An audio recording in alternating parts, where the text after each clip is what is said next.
I'm sorry, but have you ever met a 12-year-old that hasn't drawn porn? Oh my god. I addressed my worries with us dating, but they insisted that they wanted to date me, so I agreed. You're blaming the 13-year-old for wanting to date you when you were 16? What? This breakup alone put me into another psychotic state where I was essentially dissociating 24/7 and Everything's a buzzword. I need to give our last name away. That's enough. That's enough? If I ever told my mother that's enough, there's nothing I could say. there's a screenshot that my ex spread around of me saying I sexually abused my ferret. The reason this happened is because I was into it. You were into shoving a ferret up your ass. I don't understand. Birdie releases video, my roommate, a 14-year-old, I need help. It's the only time I'd probably ever say this. She should have not outed her friend for doing weird with that kid. You're not even making a moral concession by doing that. That's how bad of a person you are. After listening to this entire thing, the thing that makes sense more than anything else, this is somebody that gets almost no attention, and so they've gotten into the habit of pretending to be a victim for the attention. Let's just get right into this, guys. You guys have been demanding. You guys have been demanding, screaming, yelling, crying, outcrying, sending weird mail to my house with powder in it. I don't know what it is, but I've been using it to keep my testicles dry. Anyway, about this Birdie person. This is the depravity of the art community personified from Birdie. It's by Lord Crust. You watch another one of his videos. It's pretty good. The only thing that makes me uncomfortable about this guy is that he stands with the camera slightly angled down, and it makes me very uncomfortable. What the hell is this? Okay. Anyway, it's gonna be like slight Christian vibes. Whatever. Let's just get it started. I'm curious. This is so strange, man. Let's go. Jack, aka Birdie, aka Jack, aka Birdie, aka Damage Coder 6669, aka Lucifer, aka CityBear03's ex. Bro, what the fuck is this? I don't even want to know what the picture is. I don't care. Cinnabear? Wait, this is Cinnabear? Oh my god. This is the same person as the Lord Robot person? Jar? Right? Roommate is a YouTube animator who has had a tumultuous career on the platform since February of 2018, with the year of 2024 being no different, as I will outline in this video. He's known for bangers such as I'm Back or My Roommate Grew, a 14-year-old. Yes, I remember that. I think I remember this. Is this the person who made the whole grooming thing about them? Right? Is that who we're talking about? I think that's what that... Right? Right? So Cinnabear was like very inappropriate relationship with a very young person. And then this person made it like about them in some bizarre way. That's what I remember from watching that insane. Am I correct about that? I'm kind of paraphrasing. I don't remember 100%, but that's what I remember. Yeah, you're saying yes? Okay. Jesus Christ. We're off to a terrible start. I need help, which are incidentally the two videos I'll be discussing in this video, as they are relevant to what we care about. That being outlining how CityBear03, the self-admitted groomer, was not the only guilty party involved in that allegation. If you're interested, I'm a groomer too, guys. You see, look, I got a haircut today. Doesn't I look so nice? interested in CityBear03's story, well, feel free to go back and watch my video about it. However, it's not necessary for this video, as I will provide context when it's required. Thanks, anyway, man. without further ado, let's Thank you. Big ups. Big ups. take a look at yet another example of what unrestricted internet access does to a motherfucker, and the next stepping stone in the Just a Robot saga. This is... All the art is very strange. The YouTuber and can of worms, Birdie. I remember when I was 12 years old and I drew porn depicting pedophilia. All right. Well, you were 12, so I guess that's... Okay. And instead of being concerned or wondering if I was okay, everyone got mad at me for it, and it ended up being the first thing that canceled me in the public eye. Good times. You know, I was groomed by kids. I think maybe your mom and dad should kick your ass. I feel like that's what I would do if my kid was drawing, even if they're 12 years old, drawing 12-year-olds. I'd be like, that's crazy. What are you doing? You know? Dog, right? What? What? Public eye. Good times. You know, I was groomed by Kitty Dog, right? Who's Kitty Dog, and why did you animate your PFP to look so sassy when you said that? Starts a conversation like that. Although Birdie themselves is not generally considered an art commentary community creator, or ACC creator for short, his animations appear to be nestled into the Why do we keep saying, is this a boy? Are they like a trans guy? The voice isn't matching for me. You know, if they're trans, that's chill. I'm not like anti-trans or anything. More of an uncle trans myself. Is there a counter on how many times I've used that joke? But I'm just curious because they sound very feminine. Same viewer base, subsequently having a multitude of mutual friends with Ciney03, both online and in real life. Well, for those of you who did not watch my last video, the art commentary community has a bit of an issue when it comes to degeneracy, with a basis in deviant art, which is, as the name implies, mixed with a YouTube commentator whose audience primarily consists of children. You have a very unique powder keg. Despite the fact that their audience generally leans on the younger side of things, it's not uncommon for art commentary community creators to make crude depictions of... And how old is this person? They seem like they might be young as well, right? Or are they like in their 20s now? Darker or straight up immoral topics like gore, bestiality, rape, or self-harm. Oh my god, Jesus Christ. Combine these factors with a Discord community that allows for 13-year-olds and you get CineyBear03, or more broadly, a grooming problem. Oh, a gooning or a grooming problem? What are we doing here? Well, what about in regards to the topic of this video, Birdie? Well, it appears to me as if they're a victim of the unfortunately common grooming within the ACC, subsequently drawing PR art at age 12, which... Wow, well, does that mean that they're groomed because they were drawing the art? As Birdie established, led to the first of many controversies. This claim was made in the aforementioned video, I'm Back, which is fucking 2 hours long. The video was released on April 15th, 2024, and answered the question of how Birdie and Cineybear moved in together, as well as quite a few other questions I don't think anyone asked, but... Okay, so like, what is their age difference? Regardless. So, you're probably a bit confused. Like, hey, why have I been gone so long? Like, is Cineybear 21 now? Oh, Jesus Christ. Why did I come back? And oh, that's a great question. Why the fuck did you come back? Birdie trauma. That's a pretty weird thing that I've never talked about Did you say drama or trauma? before. I'll get into all that juicy stuff in a bit, but Great. first, I'd like to properly introduce myself for the first time. Hi, my name is Jack, or Lucifer. My pronouns are he, it. I'm 19. I'm aroaced and gay. Ooh la la. I just feel like, you know, I'm not trying to be rude. You got to pick a struggle. You can either be weird or you can be trans. You can't be like, hey guys, I'm like a non-binary trans person. By the way, call me Lucifer. You got to pick a struggle. You know, you have to stop. It's not, you can't do both. You can't, you got to pick one. You know, you're leaving yourself an open target at this point. It's fucking preposterous. My favorite colors are red, black, and yellow. I'm a demon kitty. I love rainbows and tacos and cats and randomness. I love scene and decora K and emo, but that's pretty obvious, isn't it? I have evil autism. Oh my god. As opposed to what? Like, I guess good autism? Regular person autism? Like, I guess so. This is like, to me, fake autism? Like, you really got autism? Or is it like a new cool thing you want to have? I don't know. I love South Park, BoJack Horseman, Wow. Moral Oral, Doki Doki Literature Club, Miracle Musical, My Little Pony, JoJo's Bizarre Adventure, and other thingies. I have a kitty named Squirp. So during the making Squirp? Okay. of this video, we got another cat, and I named her Stupid. Are you beginning to see what I mean by It's a little mean, no? can of worms? Oh, also those cats that he introduced, Squirp and Stupid, well, they will be extraordinarily relevant later, so keep those little fellas in mind. If they're not relevant later, dude, I'm gonna fucking come to your house. Okay, I'm just kidding. I don't want to learn about this. Okay, sorry, I'm just being silly. This video was released after a nearly 3-year-long hiatus, which was caused by those aforementioned controversies, Okay. with the video being recorded after Birdie had moved in with Cineybear. Regardless, he opens the video by advertising his Twitter and warning viewers to be wary of gore. Neat. Anyway. Wary of gore? What do you like gore? Like killing dead stuff, people? This shout out is followed by one of the most impressively long-winded trauma dumps I have ever witnessed. Seriously, it is at least 30 minutes long. Fuck, I mean, you could argue that the entire 2-hour-long video is just one long-winded trauma dump, but either way, Birdie prefaces the trauma dump with this. If you are a member of my family watching this video, including my parents and grandparents, I kindly advise that you stop here. I do not wish to have you be part of my internet life because you have irreversibly hurt me, and What did their parents do to them? I'm going to be straightforward and honest about the damage that you've done. I thought you said you were gay. You will be anonymous and safe from harm in my video. I ask you again, Safe from harm? What? please stop watching. If you wanted to hear about the ways that you've abused me, you would have listened to me a long time ago, or reflected on your own actions.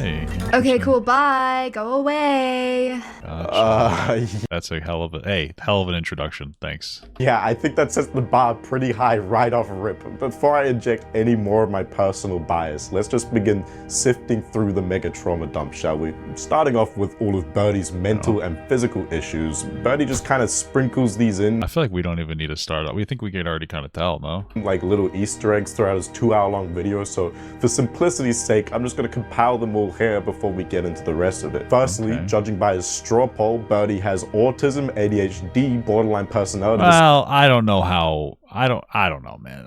I feel like internet's full of self-diagnosis, and this seems like the kind of person who would absolutely self-diagnose, to be absolutely clear. And is on the schizophrenia spectrum.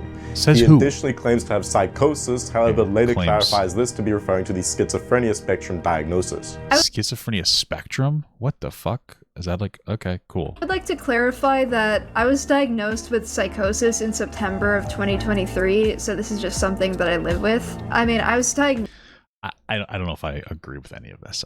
I don't know. Okay. Diagnosed when I was 14 too, but like I was in denial about it for a long time, so like I just got diagnosed again. Okay. At the moment, I'm unsure what disorder in particular I have because I had to stop seeing my psychiatrist because I moved to another state, which I'll couldn't get like a new one, or how does that work? Elaborate on in a little bit. He initially diagnosed me with depression with psychotic features, but as I elaborated on my symptoms, he realized it was something more severe and that I'm most likely schizospec. So what? Schizo what? She just what? At the moment, I just call it psychosis for convenience. Further in the video, Birdie says that they have depression and chronic anemia, which is schizospec, a short term that refers to schizophrenia spectrum disorder. These disorders are characterized by a range of symptoms, including hallucinations, delusions, and disorganized thinking. Okay. Actually not chronic anemia, but instead a undiagnosed heart condition. Yes, the health condition morphed mid-fucking video. The next condition Birdie claims having, I don't exactly know how to define based on Birdie's description. Birdie refers to it, or them I guess, as headmates. I'm gonna be honest with all of you, I don't even know what Carol was. She wasn't in all- Oh my god, we're doing like the whole DID thing now too. Oh lord, I think that maybe you need to get like a... Maybe you just need to be talking to someone about this, somebody else. You know what I mean? Maybe not the internet. I'm very skeptical of whatever's happening right now. Her because she couldn't take control of my body, and she wasn't a tulpa or imaginary friend because she was not intentionally created. For simplicity, I will be calling her a headmate in this section. Similarly to the psychosis drama, this should have— Yeah, I used to have a friend I used to call my headmate. We used to hang out together when we would go camping, and we would help each other. We were friends. Never been drama to begin with because it's weird to make a spectacle of a teen struggling with mental illness, and it absolutely made me worse. Yeah, so I'm going to be absolutely honest with you. So far, from what I'm seeing, it sounds like this is a young person that's a little bit boring, and so they're just trying to maybe be interesting. They sit on Reddit all day looking like educating themselves, and I use that loosely on different mental health disorders, and they go, that's me. That's what it sounds like to me. That sounds like the entire thing right off the bat. You know, I don't know. Maybe I'm wrong, but that's what all of this sounds like to me. I wasn't attempting to like fake DID or anything. That was never my intention if it did come across that way. It sounds like that's what you did. I don't have any active headmates at the moment, but I do have a history of them. So they just went away?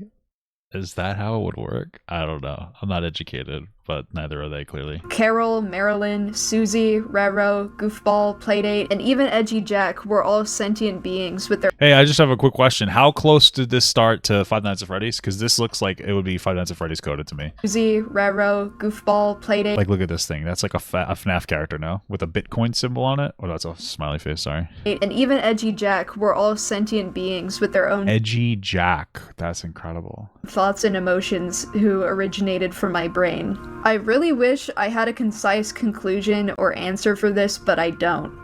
When Carol first appeared when I was 14, I went all the way to fucking Seattle Children's Hospital to see a psychiatrist, only for him to brush me off for being autistic and tell me that I have a vivid imagination and that it was just the autism. Maybe that is what it is. Maybe that's what it is, man. I don't know. I have no interest in discrediting Birdie's claim conditions. There are I have a partial. I don't know, dude. I'm not trying to discredit anything, but it's just you hear shit like this so often. It's like how fucking reputable do you really think all this is? It's tough, man. It's like tough to be like, oh yeah, true. You know? plenty of better things to point out. That being said, however, I do have to say Birdie's description makes it sound like an X-Men superpower mutation or imaginary friends. He's never been diagnosed with anything in regards to it. In fact, the only professional he spoke to about it described it as autism mixed with an overactive imagination. According to Birdie, they aren't split personalities, it's not dissociative identity disorder, they are people that are sentient that are only in Birdie's head. I'm not tripping, right? Like, other than the sentience part, which I don't even know how to interpret, Birdie's just describing an imaginary friend. I mean, I guess there could be hallucinations. Yeah, pretty much. I mean, listen, I have had limited times where I've like been lost in my thought, because I feel like that's something that a lot of people do, at least when you're younger. Not so much anymore, but I've had moments in my life where like I get a little bit lost in thought, and I'll get a little bit lost in thought, and then like sometimes for a second I'm like, oh, did that actually happen? And it's like, oh wait, no, it didn't. Like I just get like weirdly lost in my own thoughts. And I'm like, oh, that didn't actually happen. Because sometimes like I'll think of it in a way, and I try to be detailed, and it like almost becomes real for a second. I'm like, oh, wait a minute. And then I have like, it's almost like a little, and then I'm like, oh wait, that wasn't real. Like, what am I doing? Obviously, that's like silly for me to even think it was, right? So I feel like that's probably not a unique experience. That's probably something that a lot of people do. They get a little bit lost in thought, like a little silly goose, So that's probably all it is, and that they've decided to make like a fucking personality around it. But then they would just be hallucinated friends. Which It's also possible that that she has a real diagnosis. They talk about it for attention. I used to do this as a lonely teen online. He could be genuinely overthinking. I mean, maybe that's also possible. That's true. That they could have disabilities and be cringe at the same time, and that's just how like that's just called being not ableist. Acknowledging that even people with disabilities can be annoying as fuck, okay? Which still sounds like the same concept as imaginary friends, just less voluntary, I guess. But anyway. I'm crazy? I'm crazy? Why, you guys don't fucking have an imagination? The hell are you talking about? I think that's like normal. I mean, at the end of the day, there's nothing that's different between like what you like. It's just all brain interpretation. What they talk about? So I wrote this big fuck off paragraph about what I believe to be the final of Birdie's health conditions that I'm yet to mention, or more specifically, chronic fatigue. But the video was already long as shit, so I'm not gonna read that. If you give a shit, you can. I thought it was at least worth addressing because I have seen people question Birdie's chronic fatigue diagnosis. However, in my opinion, there are far more dubious elements of Birdie's story. I don't know. Like, I dated somebody with fibromyalgia. It's possible that they have some kind of chronic fatigue, but I mean, who the fuck knows? I mean, I find it unlikely that somebody would have this many issues at the same time. I guess it's possible, but a lot of this just sounds like it's a lot of attention-seeking behavior, and I don't know how much diet it takes into account for it. So. Which I will establish later. First though, I'm going to speedrun some of the allegations against Birdie from that aforementioned tumultuous career, because I don't exactly feel like litigating shit that happened when this person was a teenager, but I feel like... I mean, that's fair. How old are they now exactly? I know we saw them say that they were like 19 on their comeback, but like how old are they now? I'd be foolish not to at least mention some of it. Oh, also, there is a hell of a lot more conjecture in this video. Dude, isn't that a show? Hell of a... comparison to the rest of my content. And that is because for most of this, we only have one side of the story with next to no evidence. However, I will clearly specify when something I'm saying is a conclusion or opinion based on limited information. Anyway, to begin the speedrun, here's Birdie talking about those aforementioned controversies from when he was a child and teenager. So, I am notoriously known for not being good at interneting. Like, how old is this video here? I wish there was like an indication of when this video is from. Like, emotional outbursts, constant venting, oversharing personal information, things like that. The reason I joined the internet in the first place at 11 years old is because I wasn't loved at home, and I was being abused at school too. Oh my god. Alright, sure. I joined the internet to say racial slurs, so, we're pretty much the same. I had a warped view of the internet, only being a child, and I believed that all of my viewers would act as friends. Look at this Well, guy. yeah, that explains a lot. As I've already established, there is an admittedly dark likelihood that the root, or at least a factor for Birdie's erratic behavior, shall I say, is some of the stuff that I'm outlining in this segment from Birdie's developmental years. As I'll attempt to outline in this video, the issue is that Birdie uses this mistreatment as a justification for him to do immoral acts to others. I've just Alleged mistreatment, no? decided to come out here and talk about what happened today because the vast majority of the controversy surrounding me is false, and I believe a lot of you are simply misled or confused about the information. My therapist told me about a concept once that really stuck with me. It's called the curse of knowledge bias. The curse of knowledge bias? What? She explained to me that although I know that Birdie drama consists of lies and exaggerations, and I know that my parents abused me, and I know that my ex-friends are lying about me and trying to publicize personal issues, and I know that I've been taken advantage of by everybody involved in this, nobody else knows, and I'm frustrated because you cannot see what's so obvious to me. Okay, so I guess I'm questioning if the therapist said all these exactly. I wouldn't doubt that they have a therapist that was like, hey, there's I don't know, curse of drama. I mean, I've never heard this curse of knowledge thing before. But the insinuation is that that they told their therapist all these things and that their therapist was like, yeah, you are the victim here. I don't know if that's true. I don't know if that's true. It just seems like I couldn't imagine a therapist weighing in on this type of rot, but I could be wrong. But I get this feeling that the therapist, and we would never know, but the therapist didn't actually weigh in on it like the insinuation is. They might have said this whole curse of knowledge thing. Maybe they even talked about this internet shit. Maybe they even talked about this internet shit. That doesn't necessarily mean that the therapist was like, yeah, you know what, you're definitely... I don't know. I could be wrong. It's very interesting. Let me be clear, I still do not want anything to do with Birdie drama. I would not like this drama to be continuously I guess I do, because we're watching this video.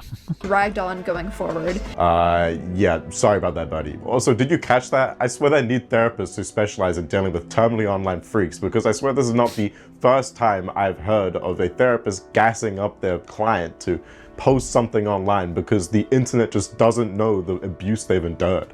Yeah, right. I very highly doubt that I feel like every therapist that exists today doesn't understand terminally online behavior, except for that one shitty therapist that talked to iDubbbz. That's it. Yeah, I don't think I can wholly blame the therapist. If this video that I'm talking about is any indication, then Birdie likely wasn't providing the therapist with the most accurate, unbiased retelling of events, as I Probably not, no. was displayed later. But anyway, Birdie ended up elaborating. I mean, somebody in the chat said that Birdie claimed that a child manipulated them or something into being groomed or something. If that's true, then this person has a victim complex for even uttering that. But I don't know if that's confirmed. On that first controversy with Kitty Dog. If you aren't aware of who Kitty Dog is, which I'm not, would be shocking if you... I guess we're all shocked. Who the Kitty Dog? Oh, I know who that is. Wait, hold on. I actually know who that is. When I was younger, I actually saw this. I actually saw this before. Wait a minute. This is so crazy. I know exactly who this is. Right here, man. Right? Boom. Kitty Dog. I know Kitty Dog, dudes. Look at this. I'm fucking so educated on this shit. I'm very educated on online stuff. Incredible. She's this super duper popular animation memer who makes very sexual videos. Whoa. I'm totally not surprised that this happened. And when I was 11 to 12 years old, she was basically my idol. I made a shit ton of videos about her, and she commented on them asking me to join Discord, and you can see where this is going. Anyways, this shouldn't how old were they? Have been drama in the first place. Oh, my fingers. They're on my you-know-what. Oh, okay. Great. I love the names. That Kitty Dog Incredible. encouraged me to make drawings like those, and that's why they exist. How old is Kitty Dog? Are they all children? I don't even understand. Wait, just how old is the other person? I know a few of you are probably going to say this as some sort of counter-argument, so I'd like to acknowledge it. The age gap wasn't, like, huge. I was 12 and she was 14. Oh, then I don't care. You're both kids online drawing porn. If I know how to draw, I would have been drawing fucking Chi-Chi getting fucked in the ass when I was a kid. What are you talking about, dude? I was a really big Dragon Ball Z fan. I don't care about this. They're like a year or two older than you. I don't give a fuck. But, like... Two kids drawing weird porn. Oh, no. Cool. Let's not get caught up in the logistics of grooming. I am not misusing the word. Yeah, well, you weren't groomed, so yeah, I probably are. I mean, like, okay, so just because I guess I don't know. I guess you could groom a 12-year-old at 14. I don't think that you really could. I'm not entirely sure I believe that. But like, it has to be more than like you guys started talking to each other and then drawing porn inside of Discord together. That's not like grooming. You know, drawing porn together is not grooming. It's just two weird kids. These are two different things. I can confidently say that this is what this was. Another thing to bring into consideration. Okay, why? Based on what? What makes you confident to say that? Oh, shit. Is that apparently Kitty Dog was also being groomed during this time period, What? but this still doesn't excuse her. I feel like one of the parts of grooming is that you're so emotionally unbalanced that like you're easy to manipulate. I don't know if I believe that somebody that was getting groomed by somebody could groom someone else. I don't know. Maybe this is too fucking advanced for me, dude. Maybe this is too advanced for me. I don't know.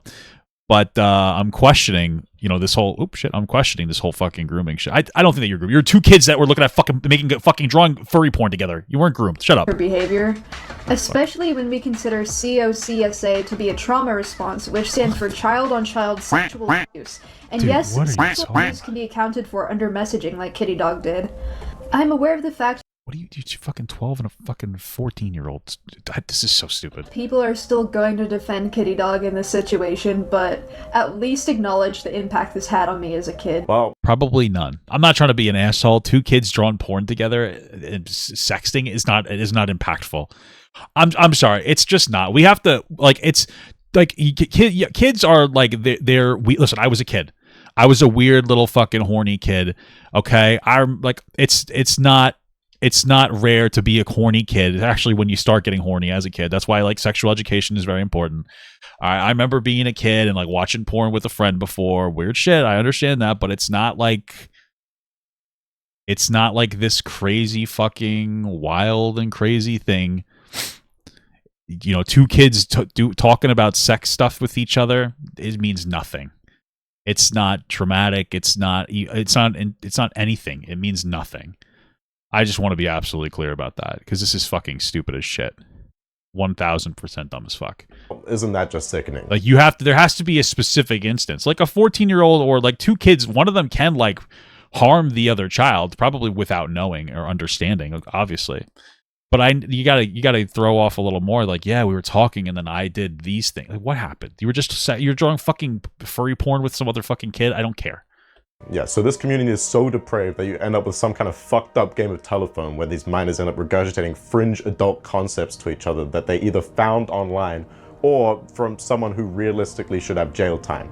Likely someone who actually fulfills both those categories, to be honest. Anyway, the other person involved, Kitty Dog, is a YouTube creator with 600k subscribers accrued from her furry animation content. What's especially notable to us, however, is that in February of 2024, so a few months before Birdie released his I'm Back video, Kitty Dog released a document that outlined all of her wrongdoing as a teenager. Kitty Dog seemingly attempted to genuinely apologize for her actions, taking accountability and swearing to improve her behavior. Cool. Now, whether she actually followed through with this, I don't know. It sounds like she was young and talking to those people around her age, and like they were all weird, horny gooner children. I don't really give a fuck. I feel like it's like a big nothing burger. And it's very possible that I either don't or do end up addressing her in future content. What I do know, however, is that despite being 6 times Birdie's channel size, Kitty Dog is, as far as I'm concerned, a hell of a lot less controversial on the internet, with her document being received relatively positively. There was a huge power dynamic. Kitty Dog was aware of the power she had over me. Dude, shut up. Just because I don't... Okay, this is not going to really matter too much unless you can show some form of abuse. Again, you guys were 2 fucking kids and they were a bigger creator. Not everything is like an abuse of a dynamic. Shut the fuck up. I don't want to hear this. This is so being stupid. a massive creator that I looked up to, and I was not old enough to consent to these things. Dude, they weren't either. What are you talking about? They are both idiot kids. What? I was 12. Yeah, do you know who else wasn't able to consent, Birdie? Despite being 2 years older, Kitty... Listen, I'm not trying to be that guy. We're going to real conversation. Like, you can consent to things as a 12-year-old. Not necessarily sex, but like... You can consent to things in general. And like a 12-year-old and a 12-year-old could probably consent to sex with each other because they're both just as fucking stupid, right? Like, it's...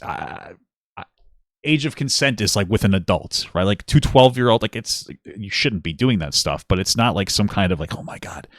It's 12-year-olds are going to be fumbling around with each other like weirdos. And like, whoa, like something, that's it. They're just like, they're performing what they think sex is. And they're talking on the internet. They're drawing fucking furry with wieners or something. Who cares? Dog wasn't able to consent.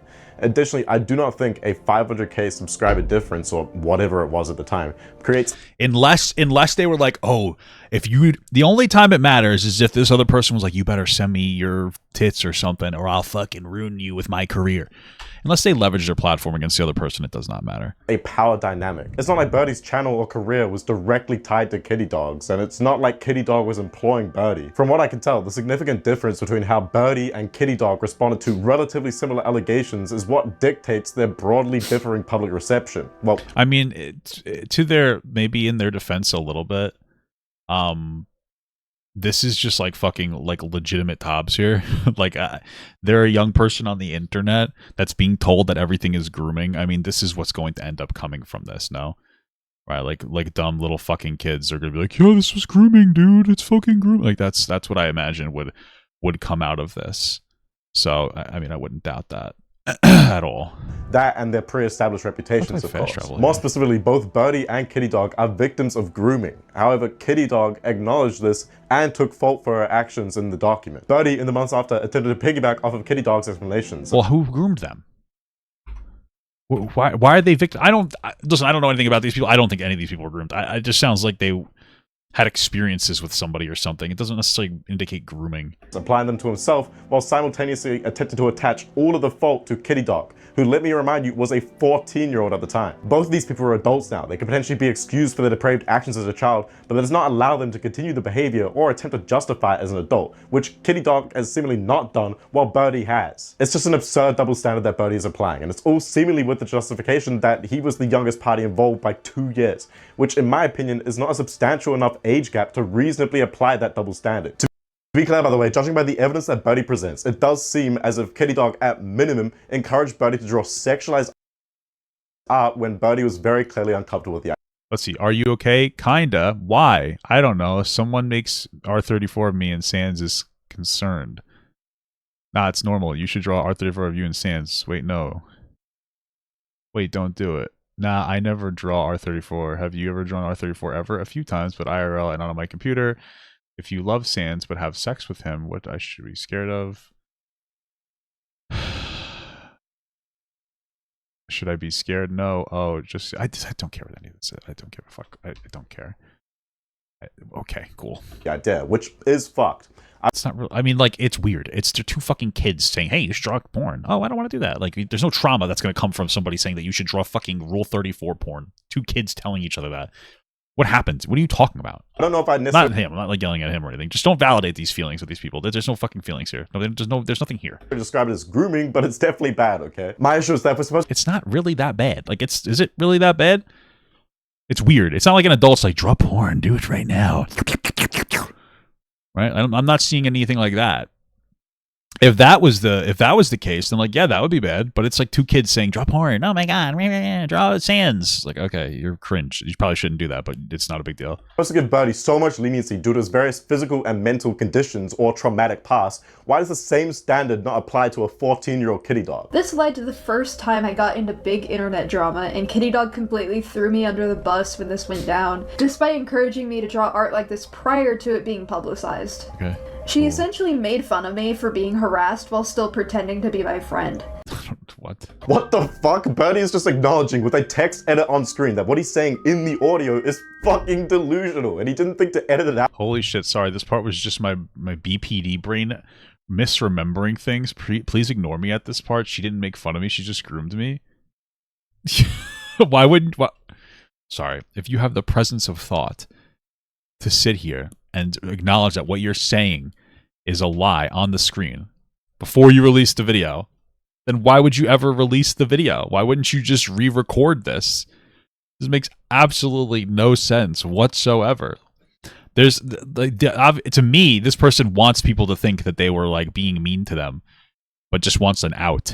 Now, to be specific, What an idiot. in the audio, Birdie is very clearly stating that when allegations against him came out, Kitty Dog threw him under the bus and made fun of him. This, however, as Birdie's text edit acknowledges, is blatantly false because Kitty Dog never even addressed Birdie's allegations. Do you know what's even crazy though? This is far from the most absurd claim that Birdie makes in defense of him drawing art as a child. I think the drama that resulted from this is pretty funny sometimes What? The trauma or the drama? because the main argument that ranters use is that it was illegal for me to draw porn at 12 years old. I'm sorry, but have you ever met a 12-year-old that hasn't drawn porn? Oh my god. Dude, literally one sentence, they're sitting here saying they got groomed by another kid.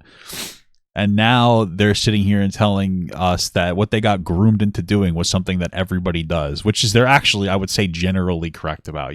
Like, kids are weirdos. So which is it? Do you have a trauma or not? What's going on here? If that were illegal, we'd live in some sort of dystopian society where anyone under the age of 18 would be locked up. What Maybe we should lock everybody up. I'm fucking getting sick of this. the fuck are you talking about, you deranged freak? I would be shocked and pretty concerned if I even met a 12-year-old who's drawn porn in my fucking lifespan. Listen, I didn't draw. I would have drawn porn when I was 12 if I could have. But 12-year-olds are horny little fucker gooners. Like they're hormonal little like puberty monsters. Okay, this is like a real thing. So like, no, I doubt that all of them have drawn it. But the general sentiment is that 12-year-olds are weird little freaks. I was a weird little freak at 12. It is what it is. So the general sentiment is correct. It just doesn't. It just misaligns with what they're trying to say. They're trying to say that they got groomed into drawing this art, but then like, well, everybody does it. It's like, okay, so then you weren't really groomed. It was just like kind of an acceptable behavior to you. Like little kids are fucking weirdos. If that doesn't show you how skewed this Birdie fella's perspective of the world is, I don't know what will. He needs to have a, at minimum, 10-year-long internet detox or some shit. That's not even taking into account the relationship that Birdie had with a 13-year-old when he was 16. Yeah, that's probably not good, but probably not necessarily predatory. It depends on what the relationship is. Decided to rewrite this section. It's just inappropriate. I would say it's inappropriate. But you know, usually I would say like 5-year age gap to be predatory. I would say it's inappropriate. I would say where are your parents, but clearly they don't have any. Last minute because the Can you blame the parents? I'm just kidding. situation I'm about to describe is more morally gray than I remembered it being and requires more nuance on my part in order to explain it. In 2021, Nuance. I went through my breakup. Well, they don't know what nuance is, so they're going to struggle with this one. This breakup alone put me into another psychotic state where I was essentially dissociating 24/7 and Everything's a buzzword. Everything's a trigger word. Holy fuck. Dissociating, BPD, DID, avocado. Everything is a superfood. Everything's a trigger word. became unable to Buzzword. make proper judgment anymore. Exactly 5 days after said breakup, I was asked out by my former friend Draggy, who was Okay, so you're telling us that because of this massive trauma, you couldn't make decisions anymore? Shut the fuck up. You were 16 and dated a 13-year-old, which is like inappropriate, but I would not say on its face makes you a predator. Just shut up. Stop turning this into something that it's very clearly not. was 13. I was 16, and it was my responsibility as the older person to turn them down. But because of the mental state I was in, I was unable to make the right decision. What? Unable? Dude, not for nothing. First of all, why are you even telling us this? Like, lock this away in the grave. Second of all, it's inappropriate. I wouldn't say predatory. And third of all, stop pretending that you couldn't have made meaningful choices. You were some 16-year-old little weirdo, terminally online weirdo, and some 13-year-old talked to you and you didn't really care because you're all little freaks in the same community. And like, you looking back and you're like, wow, that was cringe. Like, I wish I didn't do that. That's a normal human, what's not the idea of looking back at your past when you were a kid and being like, oh, that's cringe is a normal experience. It just makes you a little weird fuck. Like, that's it. They were entirely aware of the mental state I was in. The 13-year-old was really educated on your mental state. Wow, you know, the 13-year-olds are known for having really deep understandings of mental health, so true. I addressed my worries with us dating, but they insisted that they wanted to date me, so I agreed. Yeah, I don't You're blaming the 13-year-old for wanting to date you when you were 16? What? know how I'm supposed to accept that Birdie got manipulated by a 13-year-old when he was 16, while simultaneously claiming that Kitty Dog is a horrible person for taking advantage of a 2-year age gap when Kitty Dog was 14 and Birdie was 12. I don't know if I've ever seen it before, but Birdie has managed to make a double standard. Anyway, this segment was supposed to be a speed run, so I'm gonna move on to the next notable incident that Birdie mentions that I don't bring up later in this video. More specifically, I'm referring to an argument that was live streamed between Birdie and his mother about Birdie doxing himself as well as his family because he wanted to die or something. This person is very unstable. I don't know, it's fucking deranged. There are 2 live stream clips from 2017 of me threatening suicide to my dad, and another of my mom confronting me for giving out my address to somebody online. Yeah, I wonder why. I'm not gonna play either of these clips because they were of me as a child being put in abusive situations and having an emotional response, so they're deeply triggering for me. But these clips are out there, and you can search for them if you want. Why would you want to, if you doxed yourself, why the fuck would I want to search for the clips of you doxing yourself? What? Guess. So, here's some 7-year-old footage of that. I'm only gonna play a small amount of the 10 total minutes, but I can assure you that both parties involved, that being Birdie and his mother, maintain about the same demeanor the whole way through. My mom is coming down here. Hold on. Did you just give our address? Damn, only 10 people watching, rip. To Doge Dust? No. Did you Why the fuck would you, why would you signal boost this? What are you, an idiot? Oh yeah, yes. give our address to anybody online? No. Tell me the truth. No. My God. Why? Could you I was searching on the internet. go upstairs? I'm in the middle of something. Mom, go away. No, I want to know. Please. On Discord. I'm in the middle of something. I want to know. I need to know. Did you give our address to somebody? Shut. Did you?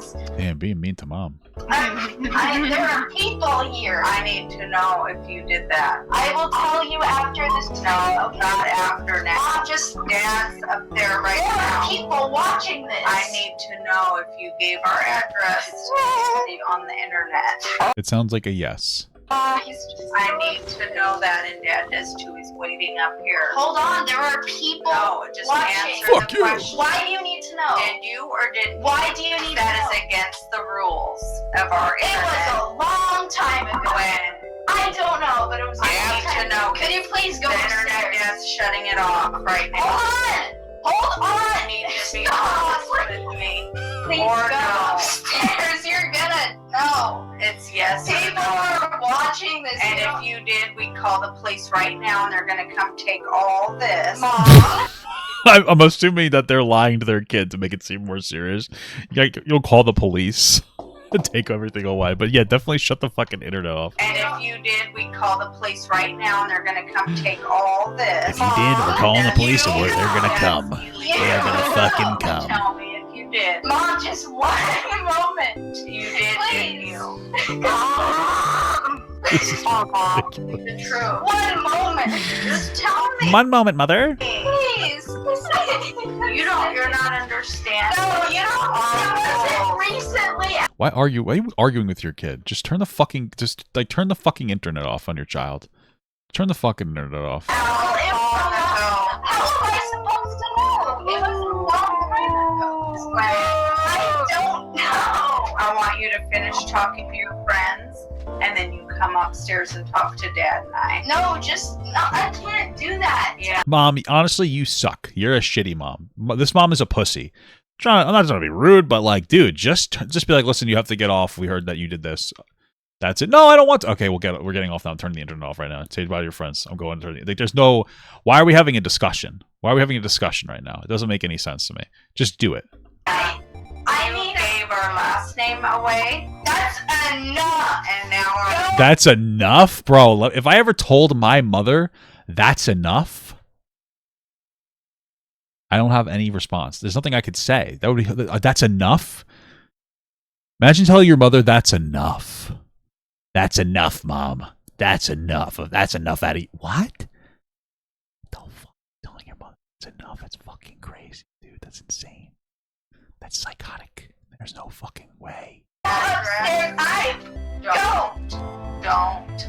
Just go, okay? That's very dangerous. I'm in the middle of something really important. I'm trying to I'm drawing furry porn art. I'm in the middle of something very, very important right now. That just told me that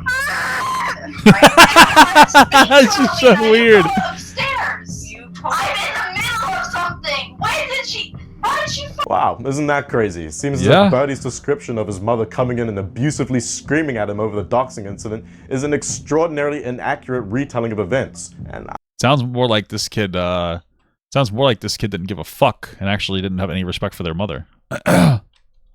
I might even argue the opposite of what actually happened. Yes, his mother did indeed threaten to call the police. However, unlike Birdie, she wasn't screaming about it and came off as extraordinarily reasonable to me. Listen, that moment secured that like everything that I thought in the first place was true. If you're sitting here saying that that interaction was abusive, and then like we actually see it on screen, and it's just like your parent being like, "You need to get off the computer because we have to talk about how you got us doxxed," and you're screaming at the mom, being disrespectful, and mom's not doing anything about it. In my opinion, you probably would have been better off developmentally if your parents were abusive, because at least maybe they would have instilled something in you. But they clearly did not. They let you get away with fucking murder, dude. That's ridiculous. Birdie has already made clear his parents are at minimum in their 40s and they prescribed QAnon, so I can't imagine they're the most technologically literate. As Birdie also... They're QAnon? Oh my god.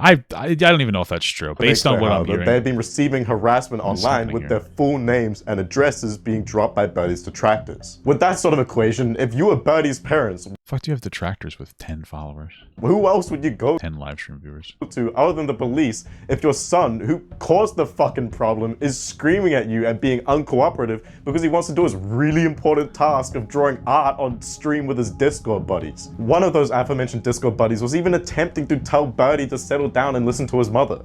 Listen to your mom. Listen to your mom. I mean, for fuck's sake, Birdie's mom even gives Birdie the option to finish up what he was doing first and then come upstairs to talk to his parents about the issue. If my hypothetical future kid doxed me, I'm shutting that fucking stream down ASAP. Anyway, continuing on. Yeah, that's true. I wouldn't have been in there and asking. I'd be like, listen, you have to turn it off. You gotta, like, there's some kind of doxing shit going on. Like, you gotta to turn off the computer, you know? On through Birdie's video, he proceeds to bring on his trans Latino friend in order to defend Birdie for his self-admitted transphobia and racism. What? Because I wanted to help him word it in a way that made sense, because not only am I a trans person too, but I'm also, Latino, so... Oh my god, dude. I don't know. This person seems like they're an attention seeker. I feel bad for trans people who aren't attention seekers, and they get like poorly represented by other people that may or may not be actually identifying as such. But I don't know. May or may not, dude. I feel like my word has a bit more holding than his, because he's a little cracker. And then Birdie goes on to okay. talk about his ferret. This is a rumor I would especially like to disprove because my ferret Chara passed away in November of 2022. Your ferret Chara passed? Who gives a fuck? It's a ferret. And I don't want my baby girl to be remembered that way. What'd you do? Shove it up your ass? Remembered what way? What? So there's... That's true. She definitely can't be Latino. No Latino fucking parent would ever let their kid do with the disrespectful shit that this kid just did. A screenshot that my ex spread around of me saying I sexually used my ferret. I guess I was right, guys. It's crazy. Of course, if this was true, that would be fucking deplorable, and holy shit, you'd have to send me to jail. Straight to jail. That would be it. You'd have to lock me up and throw away the key, guys. But...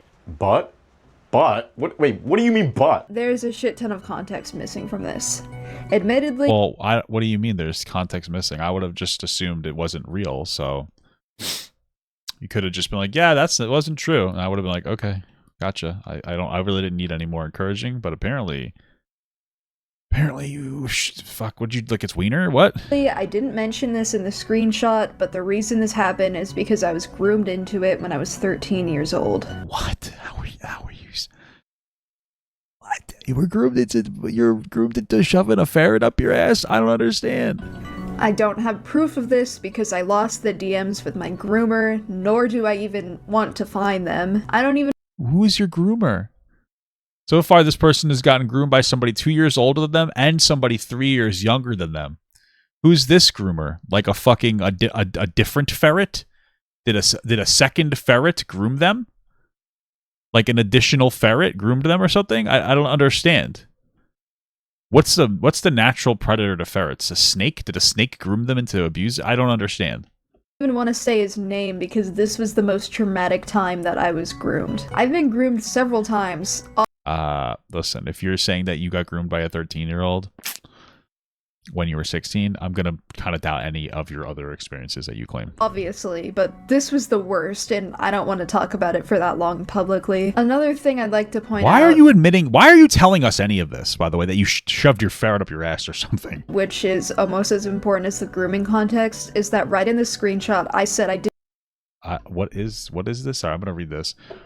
I warn you, I regret this awfully, genuinely, have no fucking idea why I did that. When I was 13, I was being manipulated by Maddie. I have no fucking idea why, but when my family left the house, I tried to make Chara do teen ants on me. What is teen ants? I'm so fucking upset that 13-year-old me, I didn't even go through with it. I was so ashamed. I don't abuse animals. It was one-time thing, which, like I said, I have no fucking idea why I did that. What does teen ants mean? What? Didn't even go through with it. Like, it never even happened. I just prepared to do it because I was 13 and I was told to. This was extremely traumatic for me, which is why... What does teen ants mean?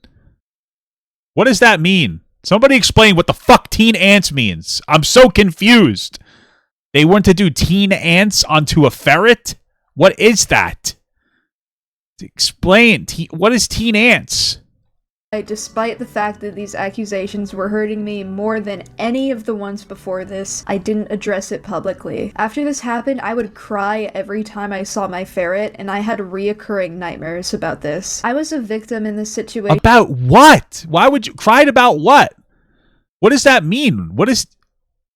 Did you kick? You said you didn't even go through with it, whatever it is referring to. So what trauma would you have about not shoving a ferret up your ass? I don't understand. I don't understand what's happening right now. I'm so confused. And so was Chara. Okay, yeah. So here's that screenshot that he's referring to. All right, let's read this screenshot. Okay, I warn you, I regret this awfully. I genuinely feel... Okay. I love Chara so much I would never do that now. She's like a daughter to me. I never thought I'd take this secret. What are we talking about? I make Chara do teen ants on me. I don't know. What is teen ants? What is teen ants? Teen ants, Urban Dictionary. Hey, want a teen ants? Of course. There's literally nothing. It just says the word. What does this mean? Oh, ants can refer to something bad? I don't even know what that is. Did this person make the ferret lick their vagina or something? So I'm sorry. I just want to be very clear that you're telling me that you didn't make your ferret lick your private parts, and you're traumatized because you didn't let the ferret do it. All right. You know, listen, when I was a kid, I was laying on the couch with my dog. His name was Ziggy. And I had my wiener, it was just kind of popping out of my boxers. You know what I mean? And the dog licked my wiener. And I was like, oh, I didn't like that. You know, so that was making me uncomfortable. I don't have trauma from it. It was just weird. You know what I mean? That's it. And no, there's no joke about me making my dog lick my penis by using peanut butter. Okay, obviously the dog wouldn't have even required the peanut butter because they licked my wiener without peanut butter on it. Okay, I'm just saying. Let's just be fucking real. Ziggy was a real one, but it was also very uncomfortable, and I didn't have him do it. And you want to know what? If I was a 13-year-old that had the dog do that, that would be really strange and also a cringe 13-year-old moment, and not something that is, I mean, it's fucking what would be weird as hell. That would definitely be fucking. At least I wasn't that weird because I was a weird kid. But anyway, the point is, what are you talking about? And according to Urban Dictionary, teen ants refers to oral sex. That's not even what it says there. It just says, hey, want a teen ants? Johnny, of course. Oh, it says oral sex right there. Wait, did I see that? Oh, I'm so fucking stupid. Wait a minute. Did I actually unironically see that? Oh my god, dude, look at this. I read this whole thing. I didn't read this part. I didn't read that part. I just read this part. Okay, oral sex. That's it? Your lobster didn't lick your penis? Or your vagina, whatever? So he attempted to fuck his ferret, Chara, in the mouth at age 13. Based. However, claims he was groomed into it, yet doesn't have any evidence of this grooming. Dude, I don't care if like a 13-year-old was a little weirdo freak. What there is evidence for, though, is other forms of animal abuse, such as Birdie swinging the ferret around, or Chara. What? Chara and Ezra both look different from when we first got them. Ezra's face got more white, and she lost a leg, and Chara lost a lot of her brown markings, and now just a brown tail. Why? Losing her color and her fur over the course of a year due to being underfed, which is anyone really surprised? Birdie can't even feed himself, although it does. Damn, well, they wouldn't even feed the ferret with their vagina juice. So I guess that there's your abuse. I don't fucking know what's happening right now. It does make me a bit questionable of why his parents didn't step in and do something about it. Especially considering these messages from Birdie in which he claims maybe the parents were afraid of this person. Maybe they're like, this kid's so fucking weird. Let's just leave them alone. I don't know. that Chara's cage got filled with maggots a few times. Speaking Maggots?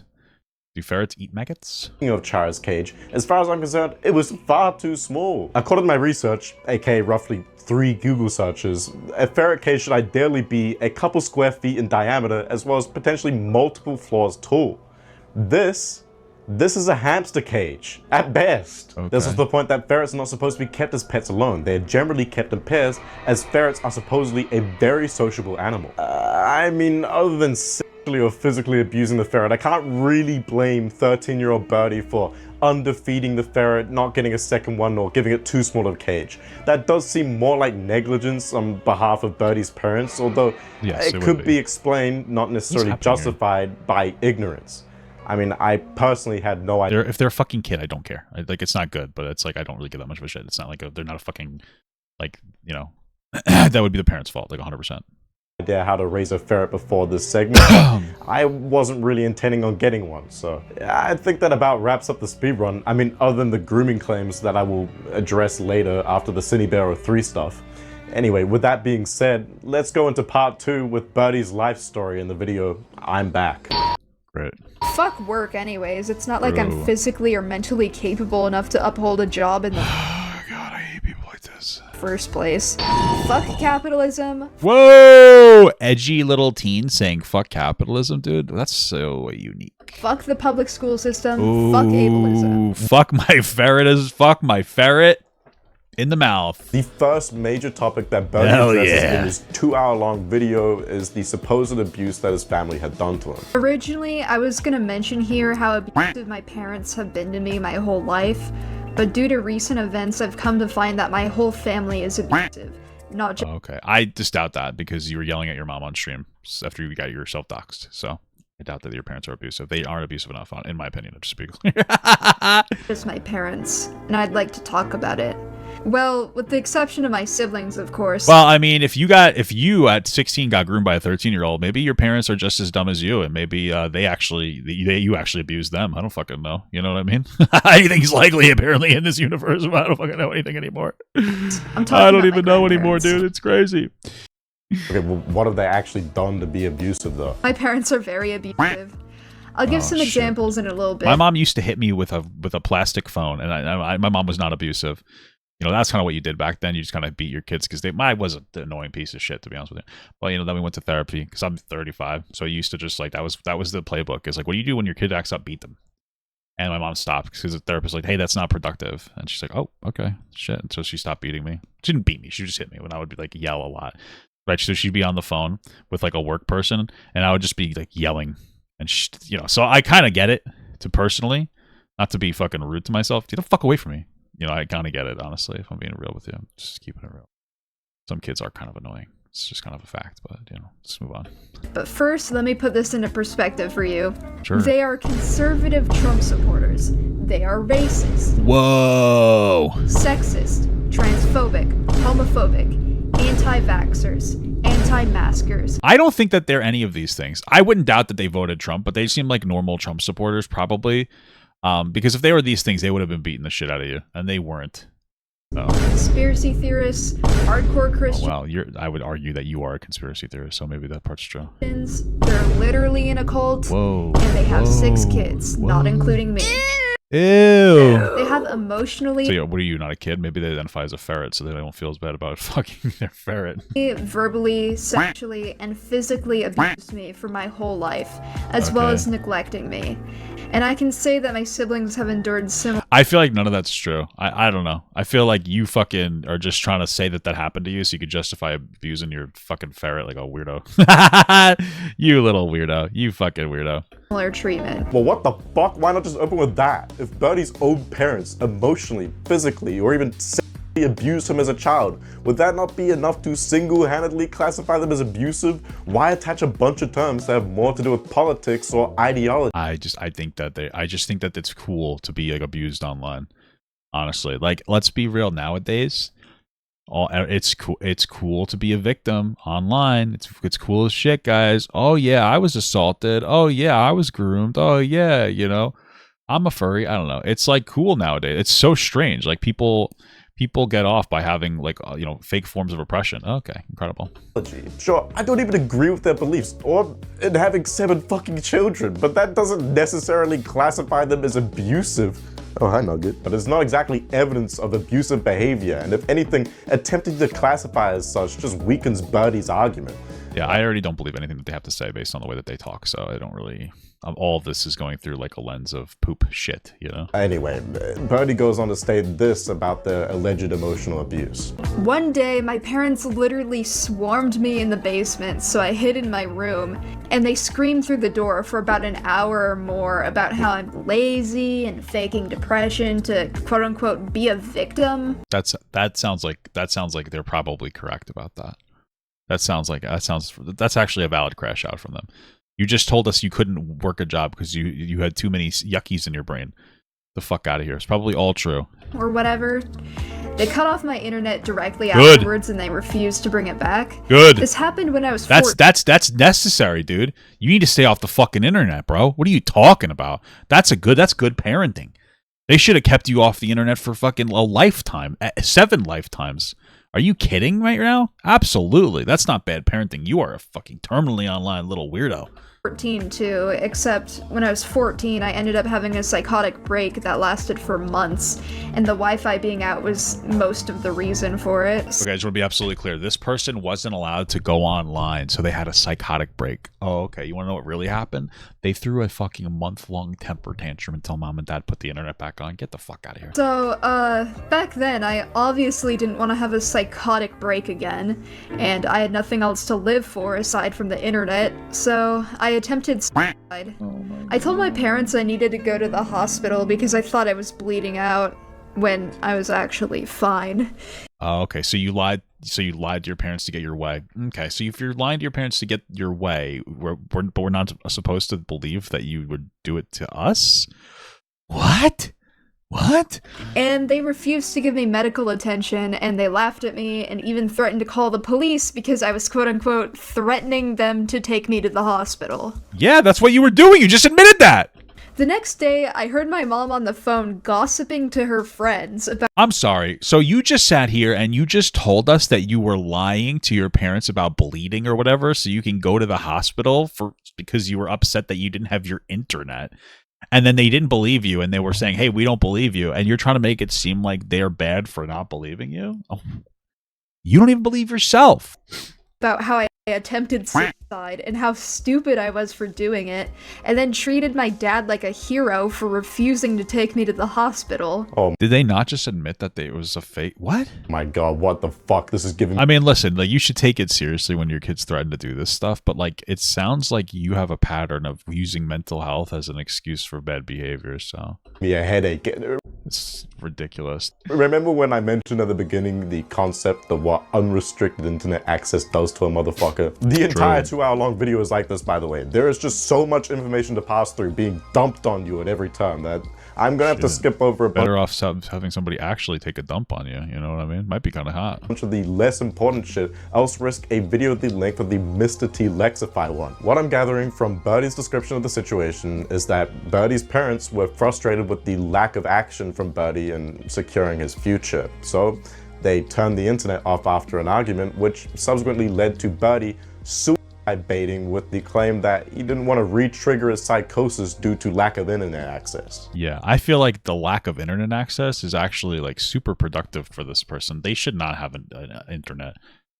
They do not know how to act responsibly, honestly. They're fucking... Like, I feel like, if anything, they were, like, addicted to the internet and they were, all, like, almost detoxing from being on the internet. That sounds more likely what happened. And then they got upset about it, so they threw a fucking temper tantrum. Yeah, sure, if what Birdie is stating is true, it is pretty horrible of his parents to claim that he was just faking his depression as an excuse for his laziness. What are you fucking doing? And that sounds like what they... That's probably what she was... He was doing, whatever. Probably what they were doing. Probably should not have screamed at him, but overall, this entire situation... I don't even believe that they were screaming at them. They claimed that they were being abusive on that live stream, and then we see it, and it's actually the kid being disrespectful as fuck. So I very highly doubt that you can't trust this person with any of the things that they say about anything. A pretty common dynamic between parents and children. I'm sure you or someone you know has been involved in a similar argument with a parental figure that may have even led to someone's internet being turned off. One thing I'm hoping you can't relate to, though, is the part where someone cuts themselves and begs to go to hospital. At risk of sounding like a jackass, Birdie is very clearly still alive and well making this video, so maybe Birdie's dad was onto something by refusing to take him to the hospital. I agree, yeah. I told my parents I needed to go to the hospital because I'm not drawing real blood. YouTube scares. What? It's just red lines, idiot. I thought I was bleeding out when I was actually fine. I mean, why would they, like, how did you fake it? She probably put, like, they probably put food coloring on them or something.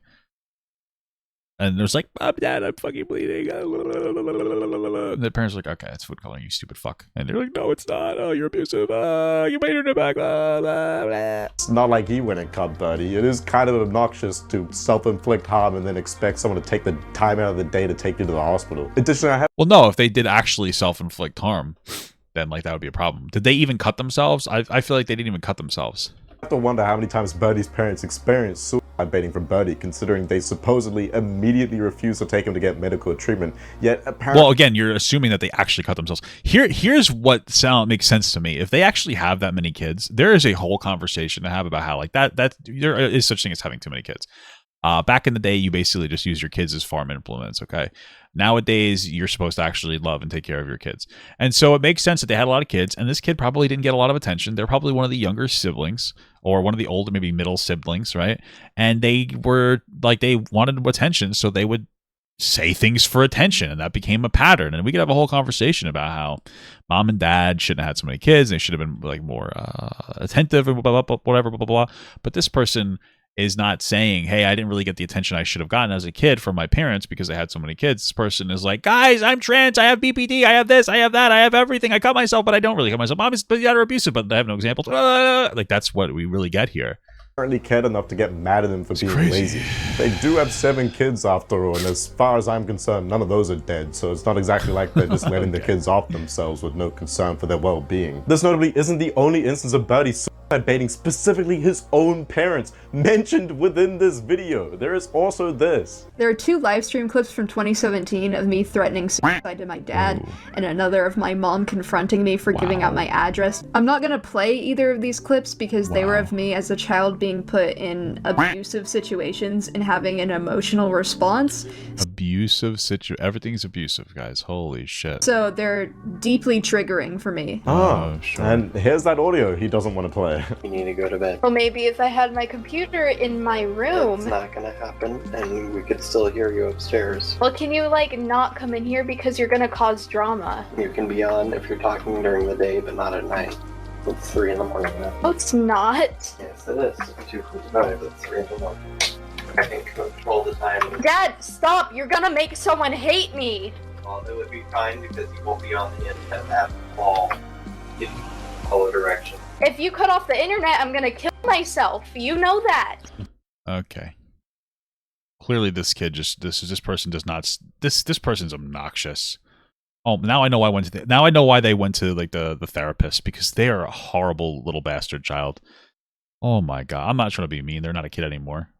But this person is a deep attention seeker. Holy Jesus Christ. That was abusive to you? And by the way, just so you guys are aware, I want you to be aware of what's happening. This kid is playing on the computer in some kind of common space. And they're like, well, maybe if you put the computer in my room, how fucking entitled. Like, I understand there's an age gap. We had a commons area for a computer when I was young, because computers were relatively new, and it was for everybody. Nowadays, it's more available. Everybody has a personal computer, probably. But if they're Trump supporters, they're probably stupid and poor. So they probably have one common room computer for everybody. And she's like, well, maybe if it was they, or like, maybe if it's in my room. Shut up. Shut the fuck up. Just shut up. Based on the fact that it was live streamed, and Birdie described the last suicide baiting incident to have happened after the Wi-Fi was turned off, it's my impression that these are two different incidents, although the description from Birdie sounds so remarkable. Bro, after that, the dad actually did say some pretty fucked up shit, and was like screaming at their kids, like, you're a fucking asshole, fuck you. I would have been all on dad's side, dude. What are you talking about? I don't give a fuck. I would have been on 1,000% on dad's side. That is the victim of abuse, I think. Dad's the victim of truly the victim of abuse here. Similar that I'm not 100% sure. If I am correct though, then that means Birdie suicide baited his own parents over them turning the Wi-Fi off at minimum twice now, which he does somewhat acknowledge, although of course simultaneously attempts to justify it. I just want to say it was not okay for me to threaten suicide to my dad. No kidding. Nobody should ever do this as a tactic to get what they want. And then why do you do it all the time? That's the fucking real question. Although it took several years, I've recently grown out of this behavior. Okay. It's just weird because they look back at the behavior like, oh, that wasn't good, but they don't understand anything else. They just look back and go like, oh yeah, I was engaging in really bad behaviors when I was younger, but they still feel like they're the victim. And that's the weirdest thing, because I can understand fundamentally, like, one of the things people need to understand is that memories come from your former self. And so if you have memories as a child, you're listening to a child when you interpret your memories. That's like a really real thing. And sometimes you need to kind of break that and contextualize that, because I remember like back in the day, I had petty drama with like a friend over like them borrowing my PlayStation 2. And I remember like years later still having like feelings of frustration over that friend. And then I was like, wait a minute, like that was really stupid. I'm still in the mind space of like my whatever 14 or 15-year-old me when I went through that situation, but that was really fucking stupid. It's like, why are you not doing that? You're sitting here telling people you're going to take your own life if you don't get what you want. And then you're like, yeah, I used to do that. That wasn't good. But then you're still saying that you were being abused, even though we're sitting here and we're watching you, like your parents not abusing you enough. I mean, honestly, let's be fucking real, dude. But I want everybody to understand, I was 12 years old. Okay. I was a child and my parents did not love me. They never They don't love you? What the fuck? Shut up. Paid attention to me, and I learned that the only way they would take me seriously is if I threatened suicide. But they didn't take you seriously. What are you talking about? They didn't even take you seriously, so why do you keep saying that? This came from a genuine place of suicidal ideation too, so it never came across. No, it didn't. Shut up. As a manipulation tactic to me until I took my hiatus and thought about my actions throughout my life. Another thing to consider is that I have BPD, and one of the symptoms of my disorder is literally suicidal threats and gestures along with self-harm. This is a facet of my disorder, but I've gotten much better at not having suicidal outbursts. And I can admit that although I've improved, I still feel suicidal at times, but I try to express it in a manner that does not— Everybody feels that way. I don't care. Like, you know what I mean? Like, everybody sometimes feels like, oh man, I wish, you know, what happens if I just fucking whip the wheel right now? You know what I mean? I don't think that they had anything meaningful going on. This guy just learned empathy, so. Not come across as manipulative.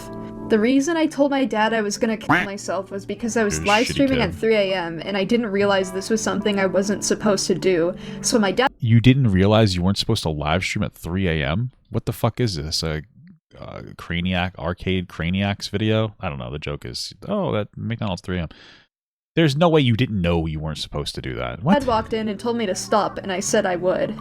He came back— That's not even what happened. Later on because I was taking too long and told me he was going to cut off the Wi-Fi, and I misinterpreted what he said, and I believed he was going to cut off my internet access forever, and I told him if he did that, I would kill myself. Okay, that's not true at all, but okay. Cool. I didn't want to be alive if my escapism was taken away, so I— My escapism! Oh my god, everything is something. My escapism. Oh my lord. Oh yeah, grown out of suicide baiting, like it's an old set of clothes. I didn't mute during either of these live streams because I was caught up in the moment and I wanted people to sympathize with me. I truly believed that if people saw my emotional responses to these situations, that I would be pitied, which is something that I always confused for love. Bro, this is insane. They're sitting here literally admitting that they were just hoping to get attention from pretending to take their own life. That's actually what's happening right now. It's fucking preposterous. It really is my fault that I decided not to mute the live stream, but at this age, I didn't have the capacity to understand what happens when you put out personal things online. Okay, I hate this person so much. Oh my god, this person needs their internet taken away from them forever. This is a concept I didn't even understand until recently. Oh Yeah, god. I don't know if you figured that out yet, buddy. Let's get back to Birdie's retelling of his life story, shall we? I found loopholes to get my internet back in 2022 without my parents' knowledge, of Oh yeah? course. But with my internet taken away, I quickly began to realize the extent of my parents' abuse, and I realized I needed to get away from them as soon as possible. In the parents' defense, maybe they were abusive because, like, have you seen their kid? I'm just kidding. But I was only 16 and I didn't have any friends IRL, so there was nobody to save me. Eventually, an online friend, who I will not be naming here, got in contact with me and offered me a safe place to stay. The issue with this is he lived all the way in Maryland, and I lived in Washington State. A safe place to stay? What? So I would need to prepare to move cross-country. I waited until I turned 18, and I prepared for over a year, all while hiding my plans from my parents. I relied on this guy for my own safety, and he began to emotionally abuse me as well. Oh my god. Oh my god. Oh my god. Oh my god. Holy fuck. Emotionally abuse you. Oh, the savior began to emotionally abuse me. Oh my god, dude. I'm fucking sick of this person. I'm sick of this person. I almost wish somebody would emotionally abuse them so they actually knew what emotional abuse was, dude. This is fucking preposterous. Holy fuck. Oh my god. He became my favorite person because guess what? Because you got groomed? I have borderline personality Did you get disorder, groomed? which Did all of your personalities like... I don't even... That's not even BPD, but I don't care because they're lying. I will talk about more later. Oh which my quickly god. worsened our unhealthy relationship. Oh as soon my as I had God. plans ready to purchase a plane ticket, he blocked me. Fucking absolute W from fucking supposedly abusive friend over here. Leaving me back at square one, stuck in my abusive household with my parents and with no support system at all. Fuck He my intended to let me balls. stay at his mom's house, Oh, and I was under the Jesus. impression that she knew I would be coming and that she was Oh, allowing me Lord. to stay there. I learned after Oh the fact that this guy had lied to me and that his mom had no idea about our plans. Oh god, that's crazy. So what did they do to abuse you? What's the abuse? Tell me. Like, she just thought that I was coming to visit, not that I was gonna live there. Although Wow. Birdie's retelling of the story does All right, so where's the abuse? Hey, this person abused me. Fucking person who cried abuse. You're about to get like what are you talking about? come off as extremely uncharitable. This is an instance where the other party involved, the so-called Maryland dude, has actually come out with his own perspective, which I will admit. They don't need to. They don't even need to. I already believe them. I don't care what. I don't even care what it is. If this person said that that Birdie transformed into a fucking megalodon and started shitting all over their lawn, so the mom said they couldn't stay, I would believe you. That's how much I dislike Birdie at this point. Also, megalodons are kind of birds, right? That kind of fits. Just later. Also, another really weird thing that this guy did is What? that he kept bribing me with gifts. Like, Oh my god, dude. You can't even give this person a fucking gift. You can't even give them a fucking gift. You can't even give them a gift without it turning into abuse. Holy shit. Oh, they would bribe me with gifts. according to him, he spent either Oh $200 to $400 on gifts for me from like Amazon. Dude, why? The gifts are free on the internet. Get it? That he planned to give to me when I arrived at his house. Whoa. And like, even weirder, I have proof that these gifts were real. He ended up sending like 3 of them. What? The gifts were real? What is that? Why the fuck do I care if the gifts are real? What does that mean? What your claim is stupidity. To me in the mail.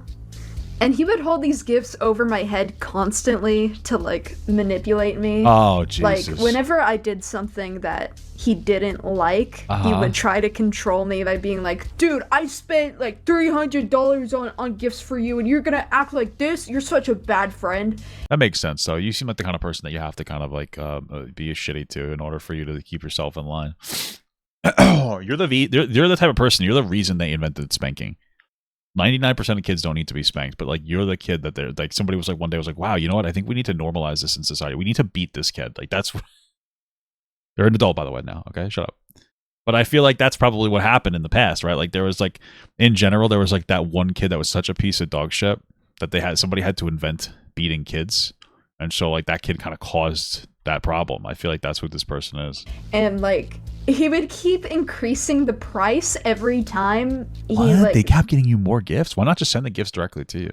Use this tactic. Like it started out as like, I spent $200 on you, and then it went up to like $400. So honestly, I don't know how much he spent on those gifts. That's crazy. I mean, with that description, dude. this dude does sound pretty wretched. Holding a gift above someone's head is gross. However, what mistreatment from Birdie was he referring to that Birdie conveniently left out of the story? And what about Mr. Treatment as well? That's the really curious part about all of this. It might explain why he blocked Birdie the moment that Birdie bought a plane ticket. There is no indication that this Maryland dude knew that Birdie would be buying a plane ticket that day.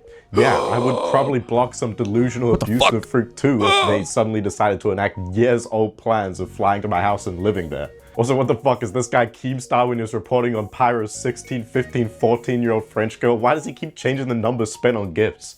With how uncharitably Birdie has been so far while describing these stories, I wouldn't be shocked if it's just because he had actually spent more each time he mentioned the number. Maybe they were getting it, and maybe Birdie's like, don't send it to me, my mom and dad abused me, they'll take the gifts from me, and they'll shove them at my asshole like my ferret went up my ass. Fuck! My fucking ferret! So there are 3 different gifts sent to Birdie, and there are 3 different figures mentioned. By the way, just to be clear, I haven't actually read the Maryland dude's perspective as of writing this part of the video.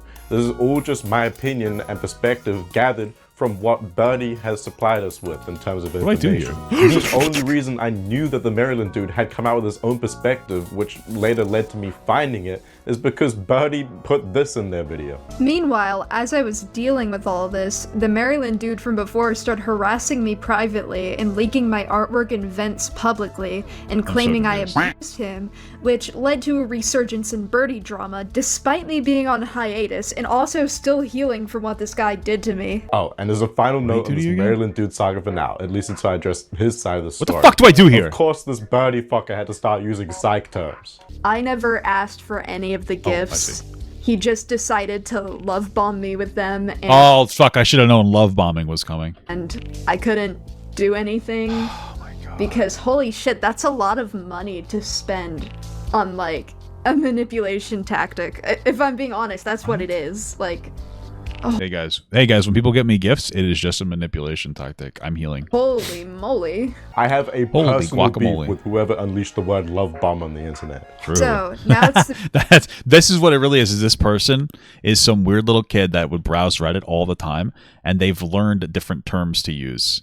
That's it. They've learned a bunch of different terms. That's all this is. They've learned a trillion different terms. And that's pretty much all we're at now. the beginning Where the fuck do I go? of 2023. I ended up moving 4 times in just this year, and I endured so much abuse, which I will elaborate on shortly. You don't have to. I don't believe you already. I got back on my feet quickly, and I prepared to complete I don't know if that's a good thing. my GED so I could get a job and afford to move out. That's crazy. Despite the significant progress I was making, my parents kicked me out very soon after I turned 18 with the intention of leaving me homeless on the streets. Wow. Interesting that he noted, despite making significant— Wait, I'm sorry, what? I was making. My parents kicked me out very soon after I turned 18 with the intention of leaving me homeless on the streets. But didn't you just say that on your 18th birthday, it took you— Wait, I'm sorry, did I mishear it? Didn't they just say a while ago that, like, they planned to move into this other person's house when they turned 18? But then, like, when they were 18, they spent a year prepping? So wouldn't they have been 19 at that point? Interesting that he noted, despite making significant progress on my GED. I'm beginning to get the impression that the aforementioned It sounds like they didn't actually get their GED. That sounds to be what. laziness that Birdie's parents were frustrated with was based around a lack of progress from Birdie on his GED. Also, what does he mean his parents kicked him out with the intention of making him homeless? Yeah, sure, I would agree that 18 is a very young age to be kicked out of the house. Here's the thing. You shouldn't kick your 18-year-old out. People are mature much slower now. I don't believe a single thing this person says. They're not worth considering. They're not worth considering. I don't care. I don't think anything that they're saying is true. Their parents seem to be fine. They seem to be fine. I don't even think they're good. They're probably not that good. They're just fine. Like, it doesn't matter. Like, that's it. Their parents are fine. Nor do I believe that it would be particularly effective at giving Birdie the kick he needs to get his life in order and finish his GED. However, as Birdie will establish momentarily, he had other options for housing, and I don't doubt that his parents were aware of that considering who the housing is coming from. The day I was kicked out, I went to my grandma's house, and she allowed me to stay there and eventually decided that she would house me until I could afford to move out. Okay, so basically you're moving into your grandma's house. Gotcha. That's pretty much what happened. We were moving into Grammy's house. Cool. Gotcha. Understood. Wait, that grandma you labeled as abusive at the beginning of the video? Where the fuck do I go here, guys? What do you think? Issues began to arise when she expected me to wake up early to go to school 3 days a week and Oh my god, she expected you to get up to go to fucking school? What a bitch. work on math at home for an hour every day. Oh, this fucking bitch making you work on math problems? Oh, what a terrible... Just to get your GED? What a fucking terrible grandma! As well as getting to all my appointments by myself. What? Which I know it sounds ridiculous that this is where I began to suffer, but I dropped out of school in 9th grade and I have super autism. God, I fucking hate you so much, bitch. There's also the fact that I can't drive, so I would have to take public transportation to these education programs and wherever else every time I needed to go. Dude, I'm gonna be absolutely for real with you. I'm not trying to be fucking rude. You are such a stupid person. You have to go. I'm not trying to be fucking mean. You're a fucking terminally online little kid. Okay, this is getting me. You are a terminally online 18-year-old. And you're telling me that you needed to go to education classes to help you get your GED? No. No. I don't agree with that. We're at a point now where you, like a GE, you don't have to go to classes for a GED. This person is deciding to go to GED classes because they're trying to, in my opinion, based on what I see, procrastinate as much as possible instead of actually just get your GED. Your GED is a fucking test. That's all it is, right? Yeah, it's just a 4-subject test. That's all it is. That's all a GED is passing a 4-subject test. In my opinion, they're just doing this to procrastinate. That's literally it. And it was a 15-minute walk to the bus stop every day. Oh, no. Not having to walk for half an hour in total. Do I even need to say anything here? No, please don't. The next 5 minutes is Birdie I like this guy. I'm not trying to insinuate. I don't. bitching about how putting a disabled person through schooling without one-on-one tutoring is abusive or Oh my god, are you serious? something, and also makes this goofy-ass claim. What am I It supposed was to do the here, by middle the way? of summer, and I didn't have any cool clothes thanks to my parents' neglect. Oh fuck, dude, that's it. That's it. That's it. These parents are. That's it. I wasn't convinced when they outwardly lied about how abusive their parents are, but now that they didn't have cool clothes, I'm convinced these parents were really bad people. You did have clothes though, right? No significant damage to them? I don't have any cool clothes. You know, I'm just checking because I don't think whether or not the clothes were cool dictates whether or not your parents were neglectful. Like, not for nothing. Here's the thing. If Birdie wasn't such an annoying piece of dog shit, there's a conversation to have about like, hey, it would be nice if you can afford it to give your kids clothing that they like, right? You give them the opportunity to grow as a person. And like, oh, I like this clothes, mom, and this clothing, mom and dad. Can I, engage? Blah blah blah. Whatever. You get my point. There's nothing wrong with that. Like, that's a good conversation to have. But we're not like they're a terribly entitled piece of shit. So, like, I don't care. This is just conjecture, as is a lot of this segment. And that's not like a traumatizing experience. That's just like a frustrating, annoying thing that happened. It's not that deep. To do with Birdie's family. I wonder why. I don't know what We only I'm have supposed one to do side here, of the dude. story. But it seems more like Birdie's fault that his clothing wasn't cool enough. The clothing Birdie is Get a job.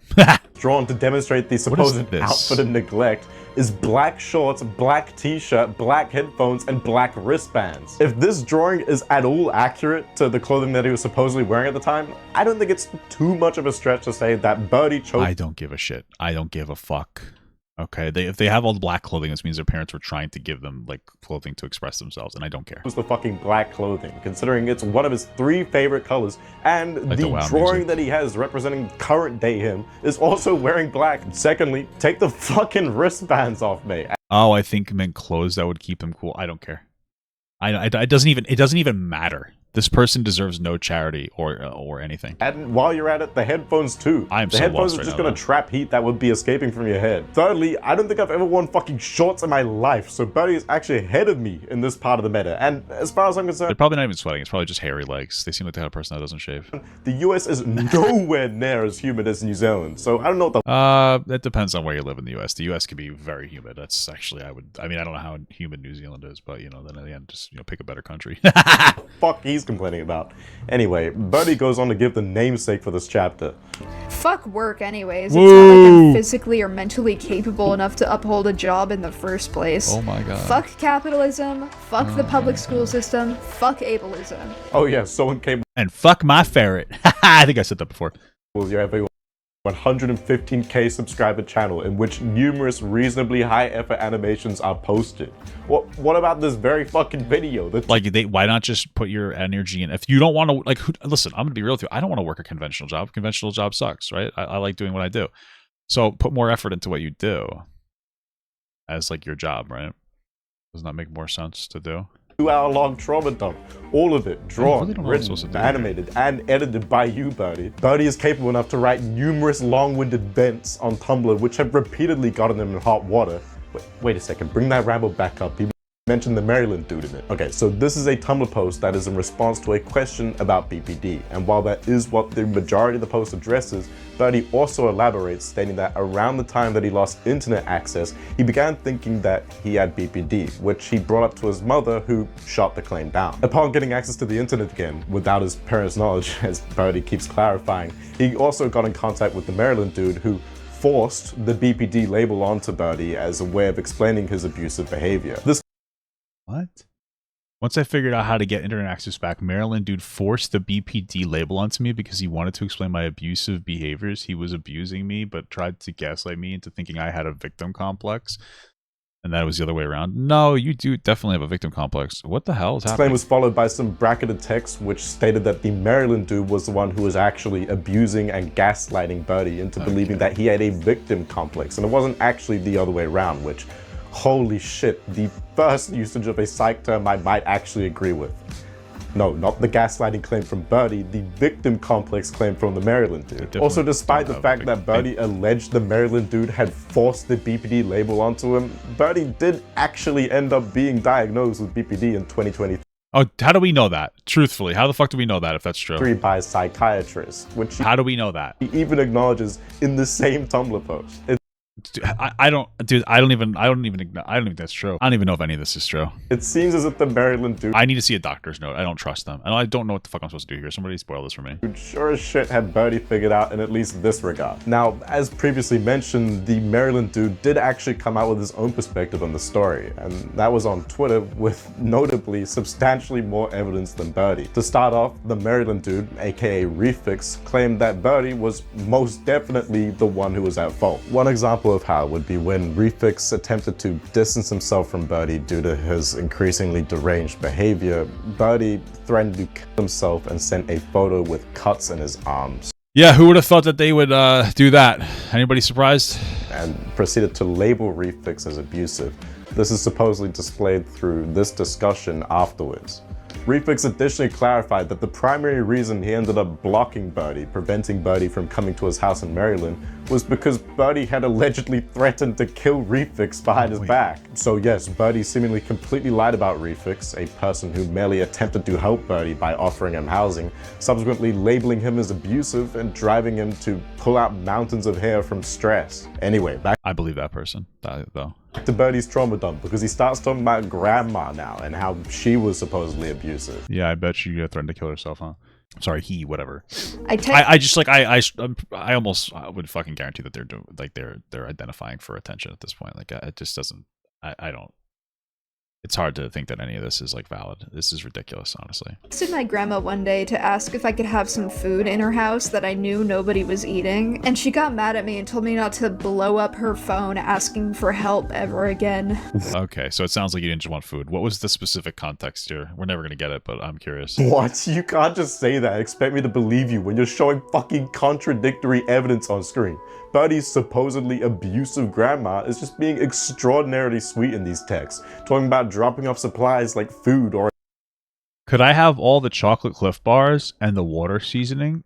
What the fuck is a chocolate Cliff Bar? Apparently, what? What? This is 2:14 a.m. You're texting your grandma at 2:14 in the fucking morning about Cliff Bars and water? I would fucking yell at you too. Dude, this person is asking, sorry, Birdie is supposedly asking grandma if they could have all the chocolate Cliff Bars at 2:14 in the fucking morning. And she's like, my grandma abused me and yelled at me, and I asked if I could have food no one else wanted. It's 2:14 in the morning, you fucking bitch. Why the fuck are you texting 2:14 in the morning? It's 2:14 in the morning. You're bothering your fucking grandmother. Oh my god.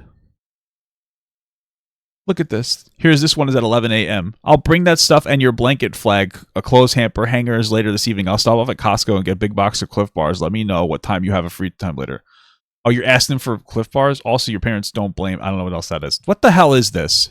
a blanket. The cognitive dissonance of Birdie describing how horrible his grandma was and how his grandma was blowing up his phone when this is on the screen. It's just fucking absurd to me. It does imply that Birdie has provided an extraordinarily biased account of his relationship with his grandma. That's also why I'm so questionable of Birdie's entire trauma dump, because other than some worthless photos of some... It's not true.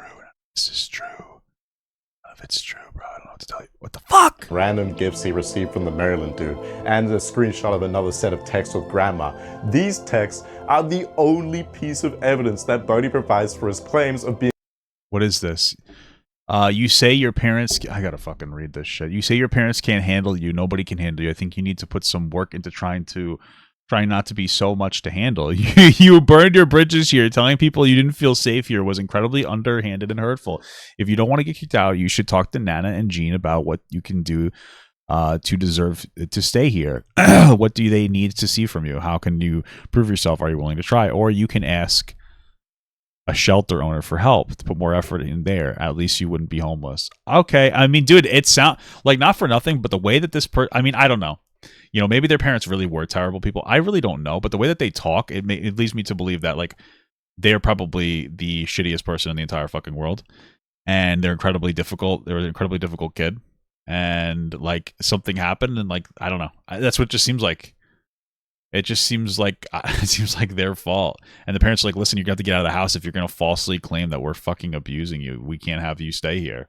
And if they have a bunch of other kids, it's going to be unsafe for the rest of the people in the household, no? Being abused by his family. And it's completely fucking contradictory to his story. Where do I go here? Regardless, I'm so here is confused. Birdie to elaborate on his homelessness. So now I had to go to a homeless shelter. It wasn't a regular homeless shelter though. It was a homeless shelter / mentoring program. So it wasn't even a homeless shelter. It was probably someplace for like wayward kids or something. Which basically means that it's a homeless shelter except with responsibilities, and the owner basically chooses your life path for you. Okay, well obviously you need somebody to do something, choose something for you because you're fucking weird. With the threat of sending you to a lesser homeless shelter if you didn't follow through with the goals he set up for you. Okay, so? Perfect environment for an abused, burnt out, mentally ill, paranoid dude, right?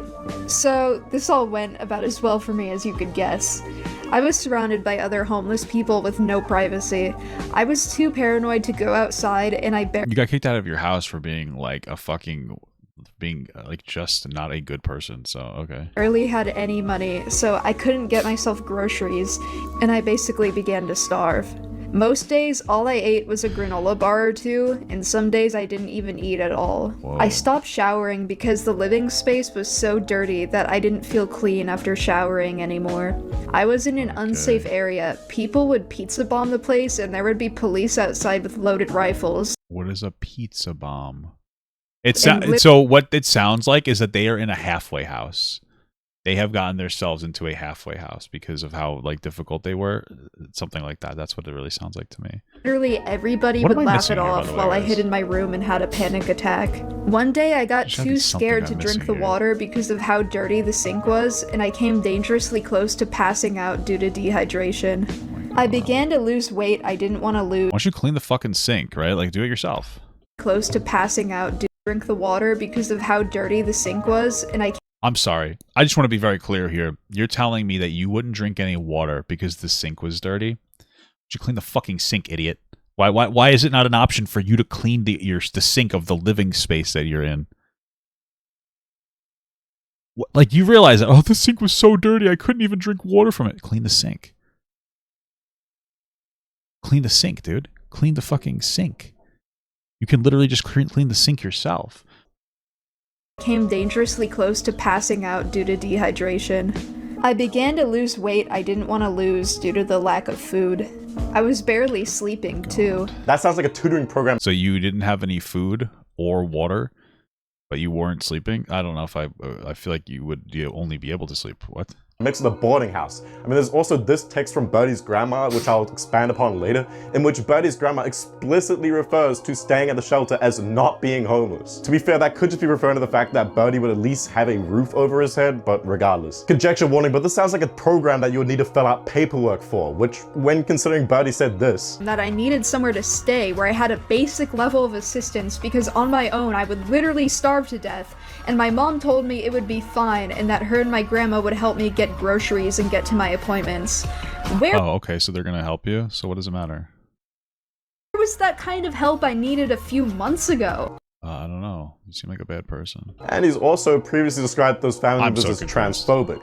Wow, why is this relevant, you may be wondering? This isn't even mentioning the transphobia I experienced at the shelter. Literally everybody there would keep misgendering me, including my lesbian roommate.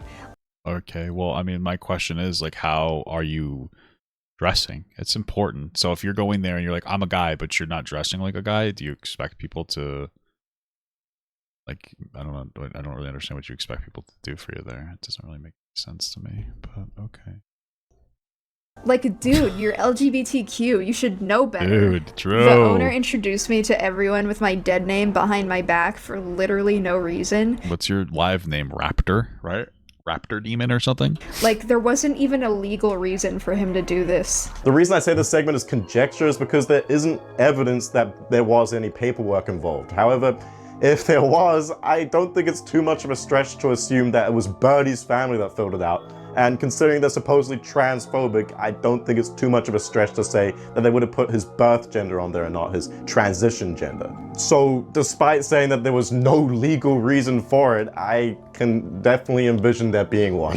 On my last day there, the owner admitted he called me Jack instead of using my pronouns because, quote, it's annoying how often trans people change their pronouns and it's too hard to keep track of. And then he is this based? No, I'm just kidding. But all honesty, I don't believe anything you're saying, so. Proceeded to mansplain the concept of transphobia to me and that some people may not agree with your lifestyle and you just have to let those people misgender you. And I had to agree with him because I didn't want to be the annoying tranny who stands up for his own rights. Okay, so you want to be the annoying person that pretends that you have mental health problems, but you don't want to be somebody who will be like, hey, I wish you would respect my pronouns. Okay. Because that would have pissed him off for sure. To be clear, because it's important to establish for this next segment, Birdie is a trans man who was born as a woman. With that established, yes, obviously, that would suck if the shelter management and residents were intentionally dead-naming and misgendering Birdie.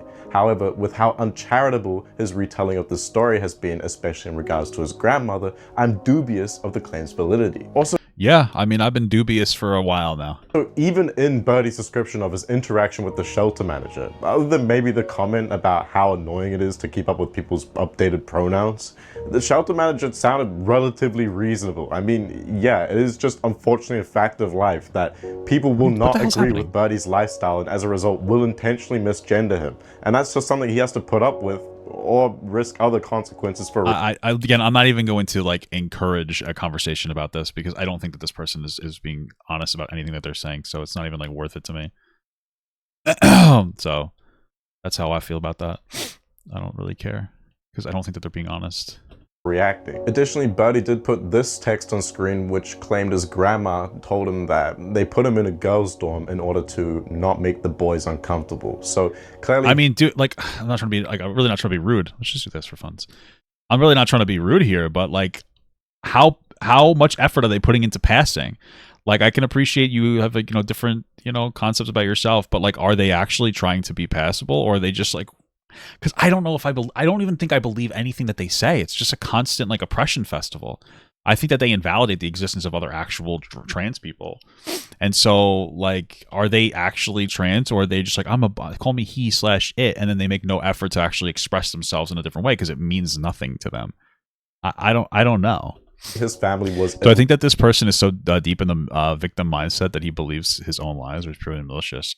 I don't know. That's a great point. That's a good question. I mean, I think that this person shouldn't be on the internet. That's what I think. I think that they need to get some kind of like, they need some kind of behavioral therapy. But I don't think that they're aware of themselves enough to actually be able to functionally do that. So at least aware of the situation. Regardless, Birdie goes on to talk about his escape, if you will, from the homeless shelter. I was completely alone and I was seething with rage. I knew I needed to get the hell out of that place before I ended up killing myself, so I contacted my Nana. I told her about my situation and she offered to come pick me up. I arranged for— You mean you probably lied about the situation and then said, Nana, pick me up, they're abusing me. They didn't clean my sink for me. Nana, I'm being abused, they won't clean my sink. Nana, please help me for the love of God. I'm just like letting myself get hit now. I'm done. For her and her husband to come pick me up and house me, and I didn't tell anybody in my family or anybody at the shelter until the day before she was showing up because I knew they would try to keep me at the shelter. Of course, when I feel like they probably didn't want to be around you. Let's be real. Wow, this is great. This game is very polished. I told the rest of my family, they were incredible. pissed. So my Nana arrived and I got the hell out of there. I began staying at her place, and I quickly realized this was a really bad idea. I quickly realized that this person was also abusing me. They bought me granola bars, and they were doing that to molest me and groom me. And they dead named me, and they shit in my pants, and my underwear had poop in them, and nobody would change my underwear for me. And somebody bought me a present, and then I screamed at the top of my lungs, and then I was like, this person is raping me right now because they bought me a gift. Ah!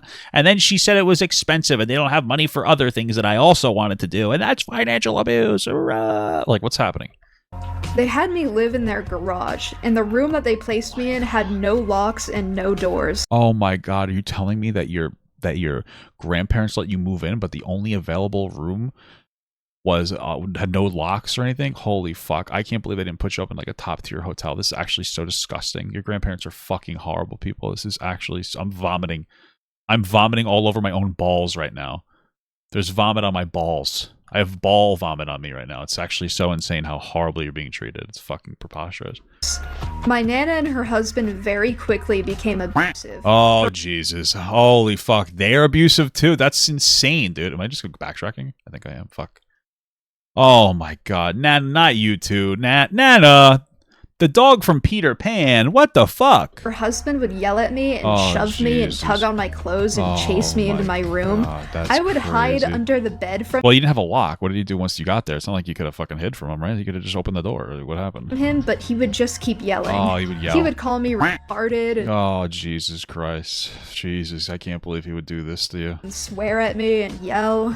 Every time I would go nonverbal, he would start screaming at me, and my nana would ask me why I wasn't normal, and she would enable him by telling him I was doing it on purpose because I didn't like him, which is rich coming from her, considering she also suffers from autism and BPD and psychosis as well. She also suffers from an obnoxious granddaughter too. Isn't that fucking crazy?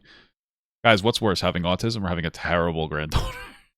Which one is worse, guys? What do you think? Like, why aren't you normal, Karen? Oh, you guys have no idea how long her I name wanted is to make that Karen. joke. Her name is actually Karen. Wow, you supposedly owned. abusive family members who are seemingly MI6 when it comes to covering up evidence of their supposed abuse. Anyway, this next claim in regards to Birdie's nana is honestly the most bizarro world thing I think I've ever witnessed.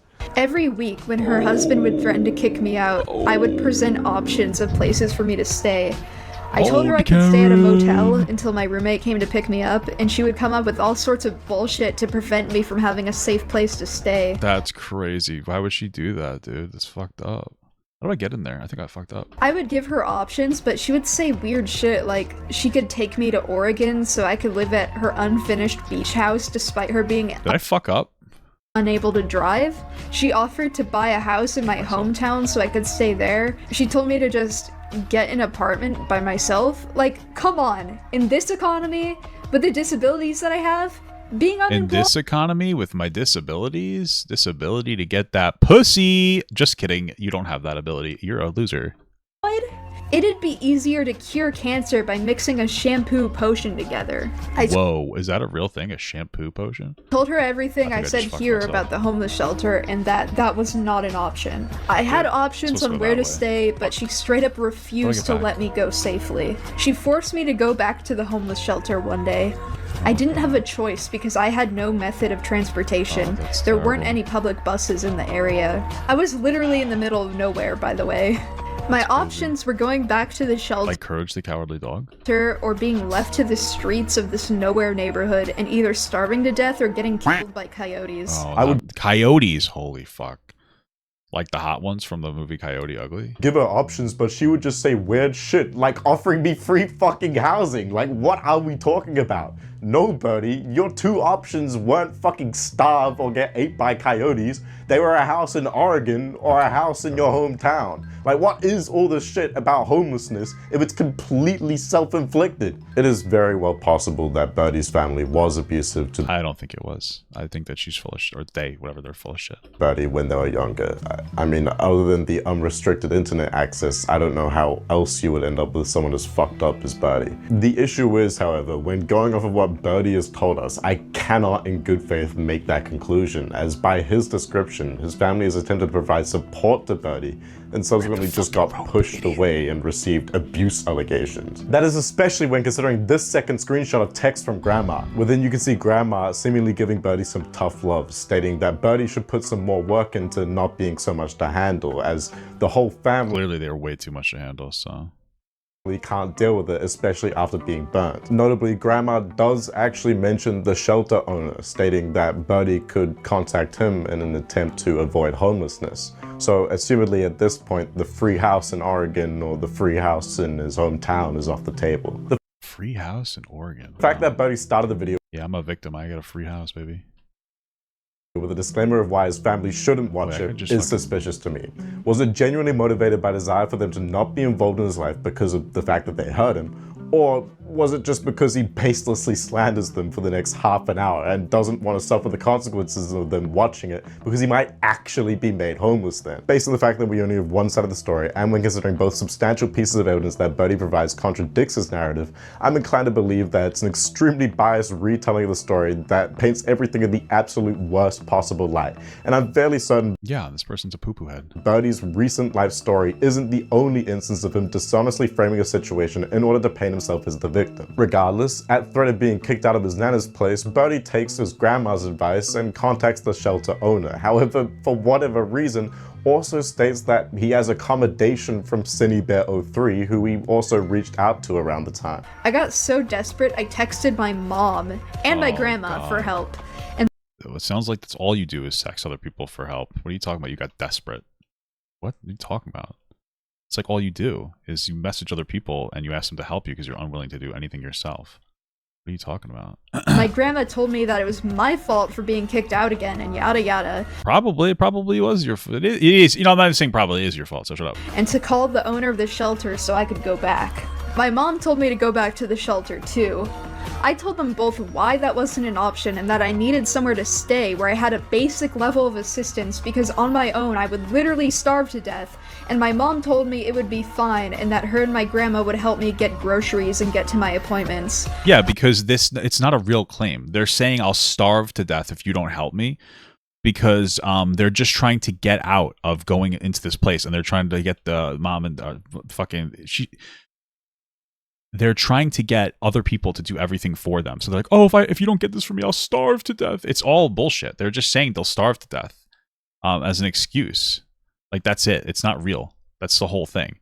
None of it is real. They were not actually going to starve to death. They're just saying they're going to starve to death so that they feel bad for them.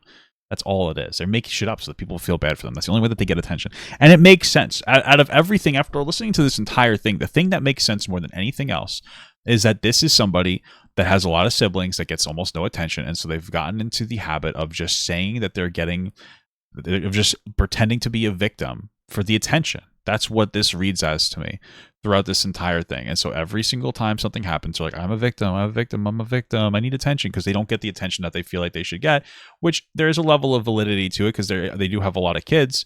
They're one of 7. But at the same time, telling people that you're going to kill yourself if you don't get your way is fucking abhorrent. Where was that kind of help I needed a few months ago? Why are you all of a sudden willing to help me?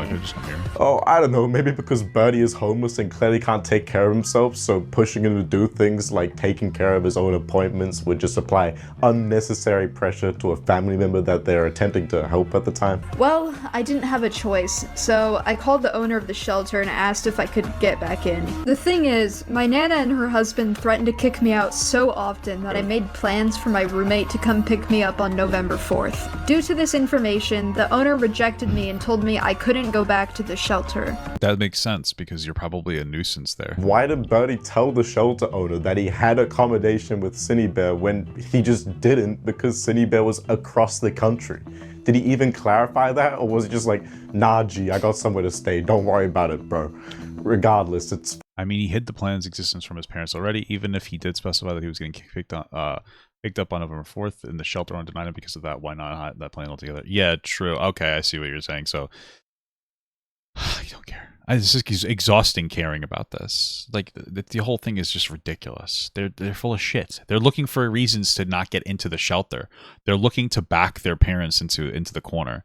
Oh, they wouldn't accept me in, and then like because they said they have another accommodation at some point. Yeah, they're just looking for reasons not to go back to the shelter. They don't like it there. They want what they want. They want to stay home and go on the computer all day and do literally nothing productive. Finally time for the degenerates to unite, so I'll just let Birdie explain that for you. I couldn't stay at my nana's house for obvious reasons, so because you burned your bridges there. I had to go back to my parents' house. I'm not even kidding. I stayed there Oh, there you go. So you got to go to your parents' house. I wanted to go back to my nana's house because she would let me get away with shit. For a little less than a week until my roommate was able to drive from Missouri to Washington to pick me up. Damn, you couldn't even take a fucking Greyhound bus?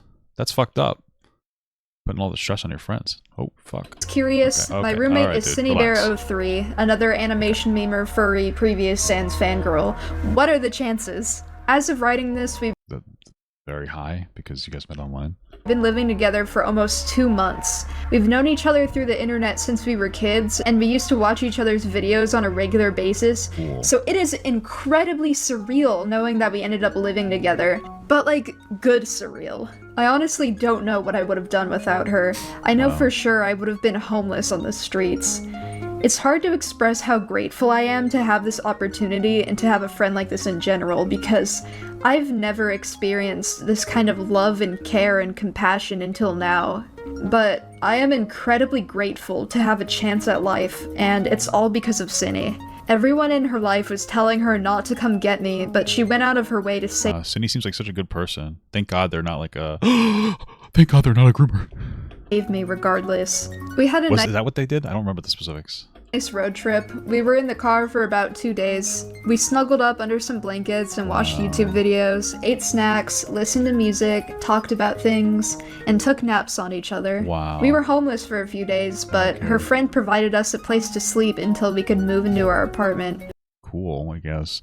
Yeah, so I want to kind of read this, the actual video. I understand having disabilities, but I'll never understand willingly being pathetic and useless, especially when you have tons of options to be better.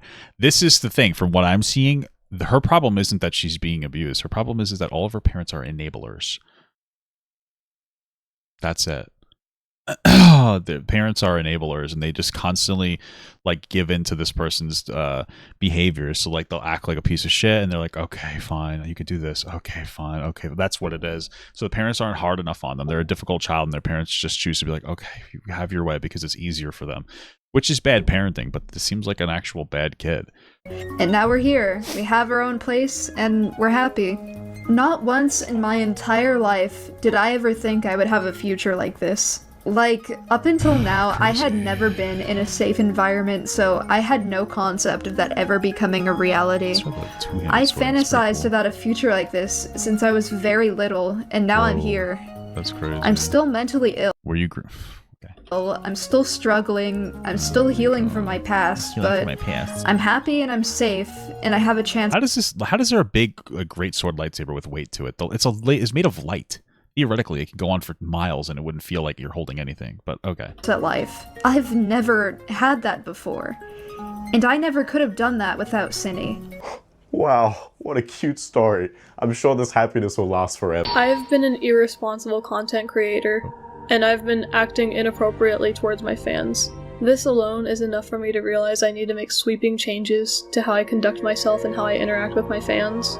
But the most serious thing I've done is I've groomed a minor. Incredible. Well, you know what? Seems like the perfect friend for Birdie. Became friends with a 14-year-old after I made a mental note to myself to not become friends with minors again. Yeah. Mental note? Probably shouldn't be friends with that minor again. It's pretty sussy. So as established, I already have a video covering the Ciney Bear 03 allegations. Yeah, I saw them already. They're fucking insane. But if you haven't seen it and need some context, let's just say it's a pretty open and shut case. Essentially, Ciney Bear was exposed for sending art that depicted gore, fetish content, and rape to minors, and ended up admitting to it in a video that was later taken down. Speaking of taking down videos, while I was working on this video, Ciney Bear privated her entire catalog, which resulted in one of the largest viewership count decreases I've ever seen on YouTube. But anyway, there were notably 2 Google documents that outlined allegations against Ciney Bear that were released in September of 2024. Birdie releases video, my roommate groomed a 14-year-old, I need help, the same day that the second document written by Eno was released, or more specifically, September 15th. The video has a bit of an entertaining beginning, I cannot lie. Okay, I have to be kind of quiet because Ciney is in the other room because she called in sick from work today. You know, I'm gonna be real with you, dude. This is the only time I'd probably ever say this. Based on everything we're watching here, she should have not outed her friend for fucking doing weird shit with that kid. I don't even remember the specifics, to be honest with you, so maybe I'm not being sensitive enough. I don't remember. I didn't commit it to the depths of my brain. But I mean, dude, you are such a horrifically piece of shit person. I mean, the fact that they're willing to be put up being around you, you should have just done whatever, bro. You suck. You're a fucking terrible person. You're fucking horrible to be around. Your own family doesn't like want to be around you. You're just an insufferable fucking terrible person. You should have just looked the other way. Truthfully, should have just looked the other way. Just being absolutely real with you. I know it sounds fucking terrible, but you know what? You are such a fucking terrible person. You're not even making a moral concession by doing that. That's how bad of a person you are. It wouldn't have even been a moral concession. That's it. I should have just done it, dude. You should have just done it. Should have just said, "I don't know." Should just kept quiet. But That's not a terrible thing to say, but just shut the fuck up. Let me How do I pull go up up here? my script. This motherfucker is making his expose on Ciney Bear while she is in the next room. I cannot help but find that fucking hilarious. Could he not wait until tomorrow or the day after or what? I mean, he calls it an emergency to make the video, but I do not understand why you would rush something like this. The internet would— For attention, dude. Everything's an attention grab. I don't even think that Birdie cares about what Cinnabear did to that kid. I think it's really more about getting attention for themselves. I mean, after all, they lie about everything in their entire life for attention. Oh, what a shocker, they're doing it again. Would not have noticed if Birdie had released his video a day or two later, but get up here? Whatever, it's a minor point. Birdie goes on to provide some context of how they encountered the allegation and additionally clarifies that they condemn Ciney Bear and don't blindly support her just because they live together. Although notably, Birdie does repeat quite a few times that he doesn't know the extent of Ciney's actions.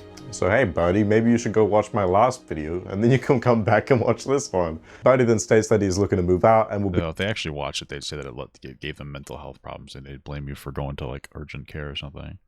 Begin doing emergency commissions in order to raise money for it. That isn't his only intended method of fund acquisition though. If you want to help me get to a safe place, I've set up a GoFundMe. I've never done this before, so hope I'm doing it right. All expenses will go towards me moving to another place. Ah, well I suppose that's a potential motivation for why Birdie rushed this video out. It seems likely to— For money! Me that he wanted to capitalize on the recency of the allegation in order to get donations from people who didn't know any better. This campaign ended up raising a total of 11,110 USD. However, I've seen— They got $11,000? What the fuck? Several claims with evidence that the money did not get used as advertised, and what a shocker. Instead went towards furthering Birdie's My Little Pony merch collection, which— Oh yeah, and you gotta get them new jars too. You gotta expand your jar collection so you can come inside of the jar, and then you can send it to I'm a Robot or whatever. Okay, buddy. The person who initially made this claim was a Twitter user by the name of Queen, and they are actually the individual who temporarily housed Birdie after the release of this video. Temporarily because Birdie got kicked out. Stop making fun of me, dude. I guess my brain is burnt out. I'm fucking playing like an asshole today. Of course. Which led to Birdie accusing Queen of being a manipulative, abusive whore. Oh my god, what? Temporarily housed Birdie after the— was a Twitter user by the name of Queen, and they are actually the individual who temporarily housed Birdie after the release of this video. Temporarily because Birdie got kicked out, of course. Which led to Birdie accusing Queen of being a manipulative, abusive hoarder. Oh my god. Yup, there we go. Another person fucking— holy shit. Of course. Not before Birdie decided to ditch a shitload of his possessions at Queen's house, which seems to be becoming a bit of a signature move at this point. But most notably, those possessions included the ashes of that ferret that he sexually assaulted and— Well, allegedly. Why wouldn't they just leave the ashes inside of their asshole like they wanted the ferret to go into in the first place? That makes more sense to me. Also called his daughter, Chara. Now, to be fair, in regards to the GoFundMe claim, Birdie did actually respond with an explanation when he was confronted on it. Well, I say he responded, but the messages claim that it's Birdie's PR responding, which is fucking hilarious to me because that— PR? They don't have a PR. What the fuck are you talking about? Either means that he's lying about having public representation, or he got public representation over people criticizing him online for being a freak. But regardless, this probably ChatGPT, dude. PR claims that Birdie has sat on the GoFundMe cash and it was actually just the money he earned from commissions that he spent on the My Little Pony merch, which I suppose is some semblance of a defense, although— No, it's not. It's not. It's like, this is like the, what is it called? The fungibility of money. Like if I have $500 and I asked you for $1,000 because I needed help with the money, and then you give me the money and I spend $500 on fucking, you know, a life-size My Little Pony to fuck, I spent your $1,000 on that. Like if my $500 wasn't enough for me to live and you send me money and then I decide to use the money to buy a fucking My Little Pony sex doll, I've spent the money you gave me. Like that's because under the circumstance, I didn't have enough money to live, so I needed help. And, you know, a My Little Pony fuck doll is probably not necessary. Maybe it is. I don't know. Guess it depends on who we're talking to here. Well, I still find it fucking ridiculous considering he's claiming to be flat broke, starving, and at risk of homelessness. But anyway, Birdie continues the video explaining how he intends on escaping from Ciney Bear's place. Honestly, I don't even know where I'm gonna go. I don't know what the rest of my life is gonna be. I I'm gonna talk to my family later. I highly doubt I'll be able to stay with any of them because, you know. Big think as to why that would be. If my understanding of the story is correct, then Birdie basically accused these people, his own family, of being physically, emotionally, and sexually abusive with his relatively large YouTube platform, when, as far as I'm concerned, all these people really did was push Birdie to try and look after himself and not be so reliant on others. Yeah, be like self-sustaining. Even in the unlikely instance that everything Birdie has claimed about them is correct, why would one, Birdie even want to move back in with them, and two, why would they want to take Birdie back if Birdie has already aired out how horrible they are online, probably for the whole local town to see? That's honestly the main That's a good point, yeah, sure. thing. None of these people have online careers. There was no reason for Birdie to make a half-hour-long segment airing out personal family drama. Yeah, that makes sense because they want attention. Everything in their life is about getting as much of attention as possible. They're attention seekers. Especially when considering the fact that Birdie's old therapist, for example, but additionally his family and friends have found his videos and watched them. I didn't have anybody IRL to confide in, and even when I did, they would talk about me on the internet or watch videos about me. My own parents did this, which is hilarious. Like, I'm pretty sure they watched Birdie rants together on their TV. Yeah, who would have think that you're fucking gonna watch your kids' shit? No kidding. It's supposed to be like a fucking amazing revelation that their parents would watch your fucking content. Like, no shit, my mom watches my videos sometimes. Why would you expect them to not, like, potentially have any level of interest in you?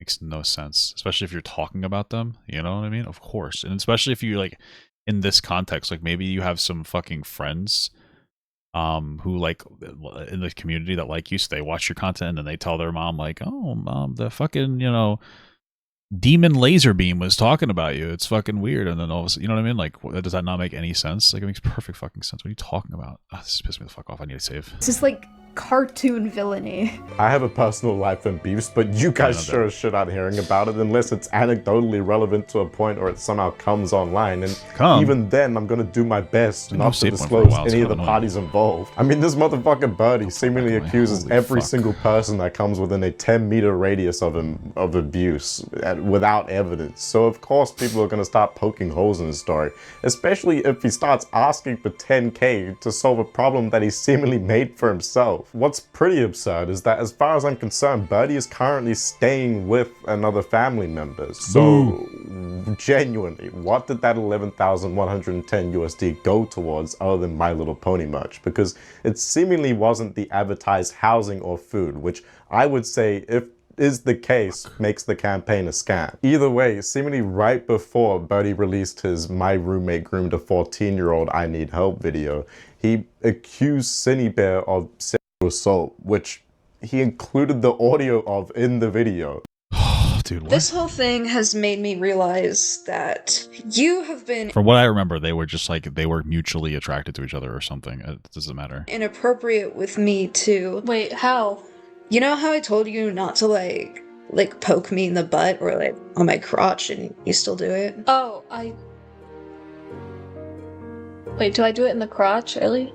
Like, I don't know, sometimes. You still make jokes about like fingering me and stuff, and you asked me to sit on your face that one time. Like, that's not, so scary, like, that's a sexual situation that you were gonna put me in. Like, that's crazy. I consented to it because I didn't know what kind of touching was and wasn't okay, but... You consented to it? What do you, so you liked it? Okay. Now that I'm, like, putting the pieces so together... they liked it at first, but then after they put the pieces together, all of a sudden they no longer like the behavior. Now that I've, like, stepped back and took in the whole view of the situation, you haven't been treating a lot of people right. Like, your hypersexuality can only go so far.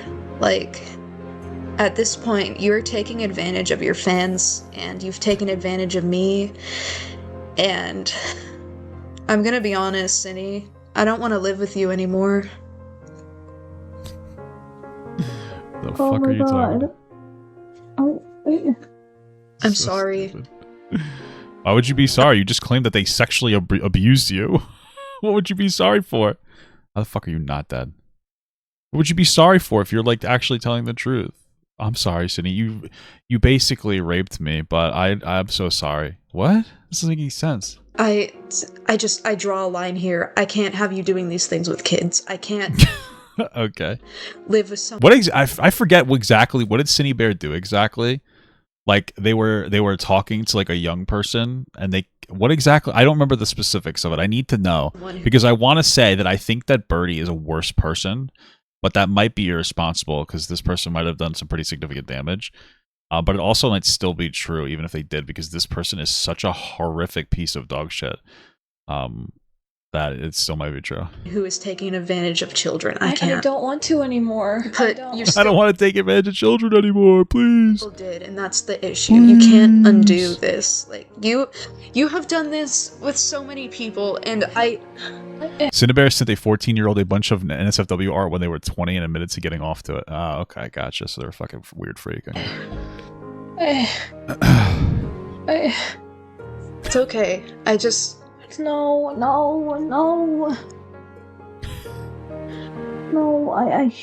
What the fuck is this? It's okay. I want to be better. I want to do better. I want to do You can't come back from this. I think that's the real reason why. To be honest with you, I don't think that this person actually cares what Cinnabear did. I think it's more like they don't think that they can come back from it, so they don't think that they can leech off them anymore. Like it would look bad for them, and they like having positive attention, even though they act like such a negative piece of dog shit. You know. You can't. Is there a fucking save over here? It's okay, but Ciney. Jack, I cannot lose you. I can't lose you. Oh wait, is this where I just was? Oh fuck. I don't feel safe here anymore after I don't feel safe. learning what I'm so bad at happened. this game, holy fuck. I was fucking crying my eyes out earlier. Dude. When I found out what you did. I can't believe what you did. Jack, please. I can't broke believe my heart, it Ciney, broke my that heart, you would Ciney. do that. It broke my heart, Ciney. So I'm just gonna be clear. So I'm pretty sure I'm assuming Birdie recorded that without Cinnabear knowing that. That makes the most sense, right? Like we could probably, that's probably the truth. That's probably the truth there, right? Oh fuck my balls. And my mom's asked, dude, stop fucking with me. I'm assuming that's like what actually happened. Because there's no way that was all a performative moment, right? We know that it has to be true. Honestly, just an odd conversation. About half a month after this video's release on October 4th, Birdie ended up posting this frankly bizarre piece of art which claimed to depict the incident. I say bizarre, but Oh, what the fuck? I feel like I saw this. What is this? I told her I knew about the grooming. I told her she sexually assaulted me. I told her I had to leave. She said, "Can we cuddle one last time?" So I laid on top of her. She put her fingers down the back of my underwear. But I've run out of tears to cry, words to feel, emotions to feel. So I just let it happen. Holy fuck. What the fuck is happening here, dude? This is fucking insane. What is this? because who the fuck draws their supposedly traumatic sexual assault? I at least don't think I've seen that before, but regardless, Birdie proceeds to include these messages from Ciney Bear in which she attempts to defend herself. As with a lot of the story, this is another instance of he said, she said, as a lot of the evidence that Birdie presented, I would say, doesn't really indicate that a sexual assault did or didn't happen.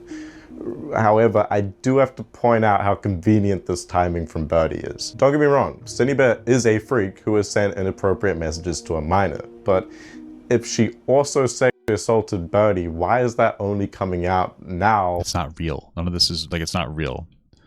Like, Ciney Bear is obviously not a good person, but this Birdie person is not a victim. How the fuck do I get over here? When it's a convenient career move for Birdie. Also, right there you go. when I got finished recording, I pooped my Ciney pants. said this to me when not really. I went to check TLDR, Discord, sorry. so yeah. But like, Said that you're a fucking jerk. I need to get out of here. I don't feel safe. Please give me money. I need to get out. Please, I need help. Safe here anymore.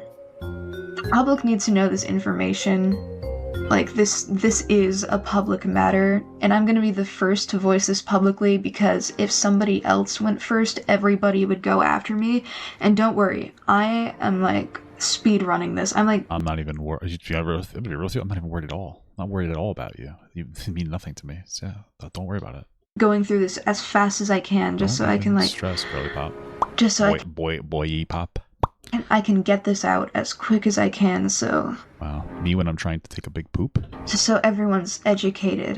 Me when I'm trying to shit? So the other motivation for rushing out the video is narrative control. I mean, that isn't inherently a bad thing, but it is... No, I mean, it makes sense sometimes, but this person's a liar, so... It's quite bizarre that Birdie acknowledges if he wasn't to do so first, the internet would be against him. Either way, the large majority of the rest of the 30-minute video is just Birdie going over the Ciney Bear allegations, which again, I've already covered in a video, so I have no interest in rehashing them here. However, Birdie does provide some additional claims in regards to his experiences with Ciney Bear. Specifically, he claims that before moving in, Ciney Bear had...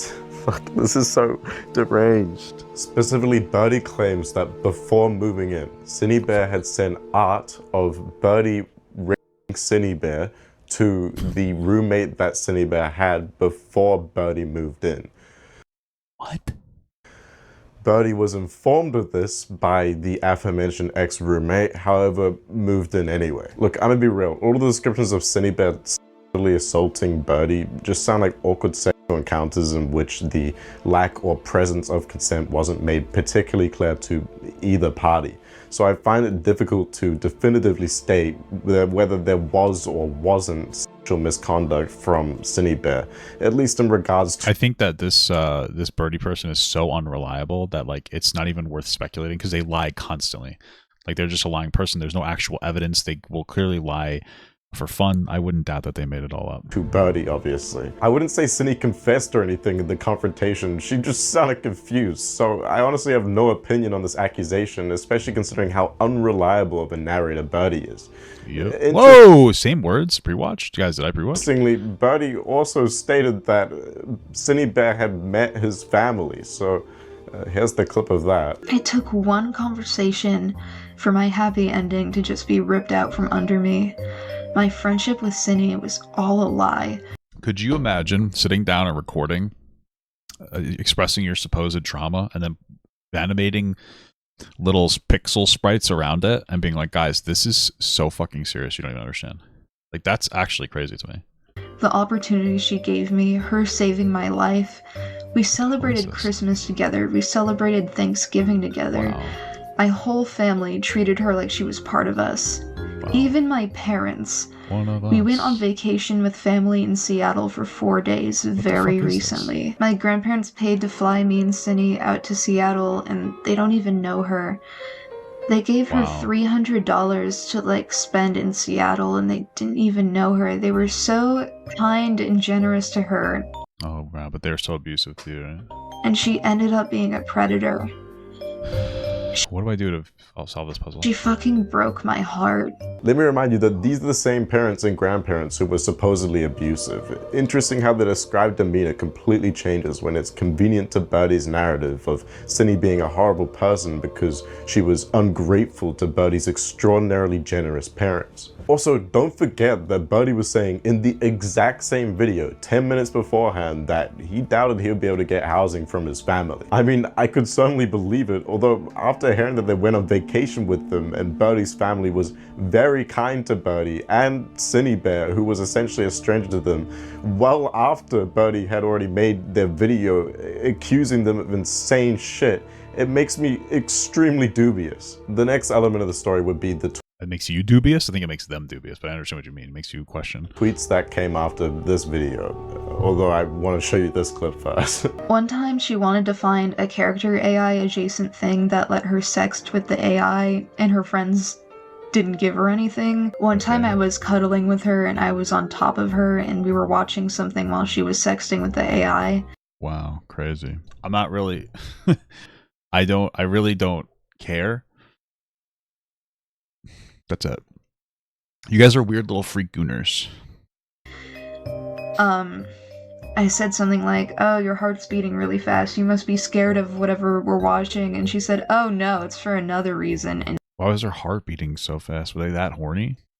and I had to tell her to stop sexting with the AI while I was there. Wow, what an exciting and bright future we have for the human race, getting cucked by an AI chatbot. Regardless, like I said, it's about time we talk about those tweets. I have never done anything like what Ciney has done. I don't know, man. I think you've done worse. And Ciney did some pretty degenerate shit. I think you did worse, though. Never endanger a child just to get off. The first notable one would be this tweet from the day after the video "My roommate groomed a 14-year-old, I need help" was released, or more specifically, September 16th. Within, Birdie states that overnight, his GoFundMe had hit half its goal, so roughly 5K. It looks like rushing that video out in an attempt to control the narrative worked out pretty well for Birdie. Well, at least at first. You can actually see this in the comment section of his video, with overwhelming support being visible from around the time that the video released, followed by about 3 months later a bunch of highlight comments talking about how the older ones had aged terribly. The following day, on September 17th, Birdie declares that he had managed to escape from Ciney Bear's place with the cat Squirp, however had to leave— Escape? It's not really an escape, is it? Right. The other one, Stupid, behind. He also talked about making a second— You left the cat behind with the with somebody who abuses animals? Oh wait, no, you're the one that fucks animals. Okay, never mind. You still, what the hell? Video on Ciney Bear. However, that prospect lasted all of about a couple days because the situation got too dangerous to cover. I think she moved back in already, you know? Or something. The next notable tweets are from about 10 days later, on the 29th of September. Birdie had a bit of a spike in activity this day, releasing a metric shitload of tweets, including a 6-tweet thread. The first one states that Birdie had to put his commission artwork he was doing for people to raise money on hold because his Cash App and PayPal had begun declining. This was followed about— oh no, not the Cash App PayPal. 9 hours later by Birdie claiming that Ciney Bear had his password. Singular, I may note, and had used it to break into his Discord to screenshot logs of Birdie talking about Ciney Bear. The damage had already supposedly been done though, as Birdie had to change his password to his bank account and email. It does seem to me as if he had the same password for all of his accounts, which is a mistake I'm sure some of you watching— Smart plan, smart plan. —are guilty of and should you'll probably never fix forget. Shortly after this video, of course. Or not, I don't care. Either way, about an hour or two later, Birdie starts the 6-tweet thread stating that he had had the realization he had left his old PC at Ciney Bear's place. So does that— How do you accidentally leave your old PC at somebody's house? That doesn't even make sense to me. What? You accidentally left your PC? Why the fuck are you not targeting? I mean, Ciney Bear didn't have his one password and just turned on his computer instead. Also, how the fuck is Birdie this terminally online but still managed to leave his whole ass PC logged in with all his personal details and accounts available at the place of the person he's, well, backstabbing for— I don't know, man. Actually, wait, I think my theory is correct. They left their quote-unquote old PC. Oh, do you guys think that they left their old PC there? Or you think it's more likely that they knew the whole thing was performative from the start, and so does Ciney Bear, but Ciney Bear understood, so they're like, okay, I know you need to move out for now because you have to do blah, blah, blah. You know what I mean? But then it didn't work out. Something happened, and it didn't work out. I don't know, man. Is that a great— Are you seeing fan theory? Lack of a better word. Oh, I guess I'm not a fan. This is some Oxy Monster Rick Schiffner type shit, a fucking level 1 OPSEC type beat. Either way, that isn't even the most insane claim that Birdie lobbies against Ciney Bear in his 6-tweet thread. He also tried to claim that Ciney Bear wants to kill him. I suppose that's the danger that Birdie was referring to. Based to preventing the second video from being made. His evidence for this are these oddly cropped screenshots of text that Ciney Bear had sent to a mutual friend of Ciney Bear and Birdie. Within, Ciney states that she wants Birdie to die because of how unfair his treatment of her has been, as well as stating that she wanted to kill Birdie. Both of these have no context as to the conversation preceding or following the statements. However, my basic intuition tells me that Ciney is not genuinely threatening to murder Birdie. It's probably not. It's probably more of, I'm gonna kill you. More just a figure of speech to express her frustration with Birdie turning his back on her due to— I want to fucking kill him. He's not being fair. Whoa. Being exposed. There was also this long-ass lunacy-filled text in which Ciney Bear was talking about how she acquired weaponry because she had the belief that someone was in her apartment attempting to kill her. Whoa, I don't know. Delusional shit as per with these two, I guess. Well, I don't know if it's delusional or if it's intentional lying for like attention. I thought I'd be able to grab something. Or like intentional lying for some kind of attention makes more sense to me. It seems to be like their MO. She specified were a knife, pepper spray, crowbar, and she was intending on getting a firearm down the line as well. Birdie was framing it as if these items were supposed to be a part of Ciney Bear's Hitman toolset that she was going to use to take Birdie out. This was followed by Birdie presenting a story about one of the last times they hung out together, assumedly in an attempt to display that Ciney Bear was unstable and capable— Nice tits. of snapping and killing him at any moment. Either way, Birdie states the last time Ciney Bear was driving them home from dinner, she said, "What if I crashed and killed us both?" To which Birdie responded, "That wouldn't be ideal." Okay, I don't care. They all say weird shit. It's not even worth deeply examining what the hell they're talking about. Ciney Bear supposedly then replied, "But it would be," which apparently led into a conversation in which Birdie tried talking Ciney Bear out of crashing and killing them both. Sometime later in the same drive home, Ciney Bear supposedly stated, "I want to do the thing that BoJack Horseman did, where he lets go of the steering wheel and drives at 100 miles per hour." Now, Birdie does clarify that he... Doesn't BoJack Horseman do something like really fucked up? I watched the whole show. It was like, it's a good show, but BoJack Horseman's such a horrible person. I just don't want to like ruin anything. I don't want to do any spoilers. Took this as a joke. However, still attempts to use it to display how unstable Ciney Bear was. Unfortunately for Birdie though, there is no evidence for this drive home. I mean, she probably is fucking unstable. They're roommates. They're both unstable. Fucking... Two of them are like the same fucking person. Conversation, let alone the BoJack Horseman part. And it's no secret that Birdie is fucking obsessed with that show. I love South Park, BoJack Horseman. Kind of ironic because I think he misses just about every lesson that show attempted to tell, but regardless. As much as I could totally see Ciney Bear being deranged and actually stating this, I could just as easily see Birdie fabricating this part of the story in an attempt to dramatize or exaggerate the claim that Ciney was an unhinged mob hitman who was going to beat him to death with a crowbar. Anyway, the next relevant tweets are from about 5 days later on October 4th when Birdie expanded upon the hacking situation. Birdie had managed to get a key to Ciney's place and, well, just wandered in, I guess, because he claimed not only had Ciney Bear hooked up Birdie's PC to her own, but Birdie had also left his laptop behind, which was hidden in a drawer as... What? Why would you leave your computer and laptop? We're saying that the person that sits here and talks about how their parents are abusive because they wouldn't let them have internet access is going to leave their computer and their laptop behind? I don't think so. I don't think any of this is true. This whole thing screams like... This whole thing screams some kind of like fucking... something is just not right here. This whole thing screams like a... just incorrect information over and over and over again. Well as his USB flash drive, which was completely hidden. Yeah, so assuming this is true, that's arguably the crime of hacking being committed by Ciney Bear, and it's most definitely a breach of Birdie's privacy. Dude, it makes no sense. They left all... They're like, I gotta leave, Ciney. You're a terrible person. You harmed a child. I'm leaving. But they left their laptop and their computer there? Oh, okay, yeah. I'm sure that this isn't some performance piece where... this doesn't even make any sense. Doesn't even make any sense. Just because the computers were left in her property does not mean that Ciney can just go sifting through the contents of the hard drive. Regardless, the final notable tweet is from about a month later on November 9th, where Birdie claimed that he was leaving the internet for a while due to all the drama. What drama, you may be wondering? Well, despite this line in this video about Ciney Bear... All of my artwork is 16 plus, like I said, but I'd like to make it a point that... I would have maybe made it older than 16, personally. 16 plus? Why was it not older? This animation has a suggestive nature, so you know what you're in for, because I'm not a freak, unlike Ciney. Birdie had actually received allegations of his own in regards to inappropriate conduct with minors. The most recent... Wow, who would have thought?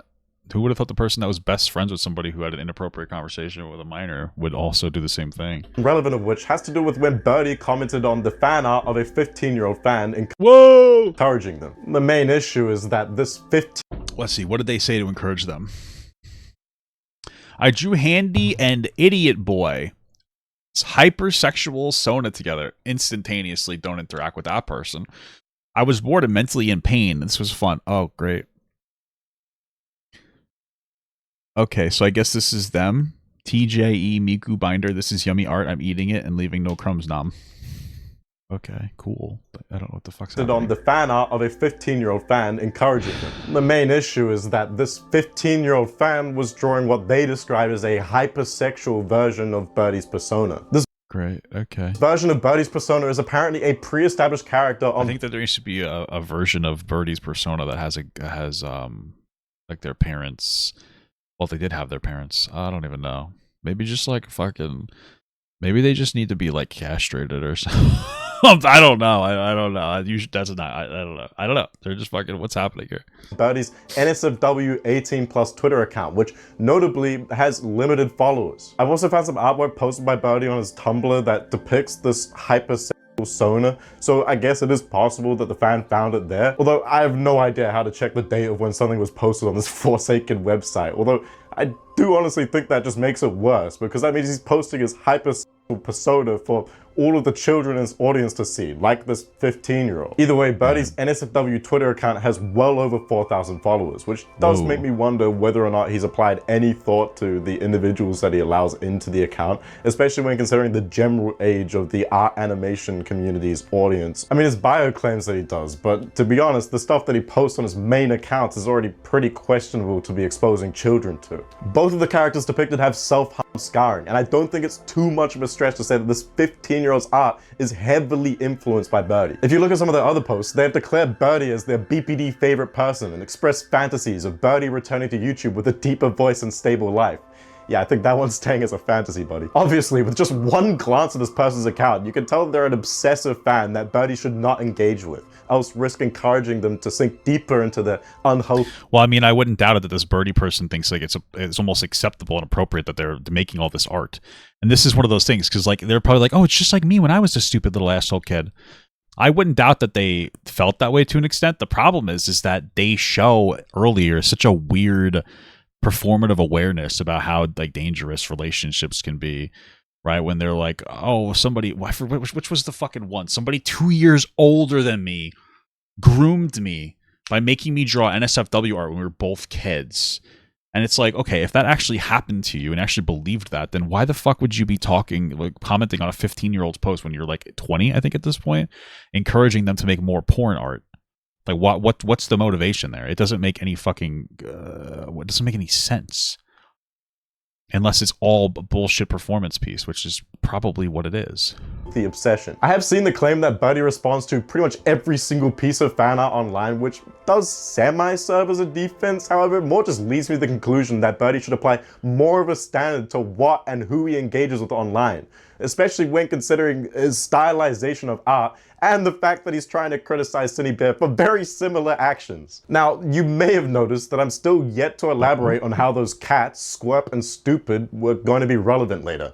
Yeah, well, I don't really care about the cats, but alright. You see, on October 19th, Birdie had released a tweet which accused Ciney of stealing his cat, Squirp. This was apparently important. Yeah, well, you know what? Even as bad as Ciney is, probably better owner than Birdie. You know, besides, what kind of bird wants to own cats? You know what I mean?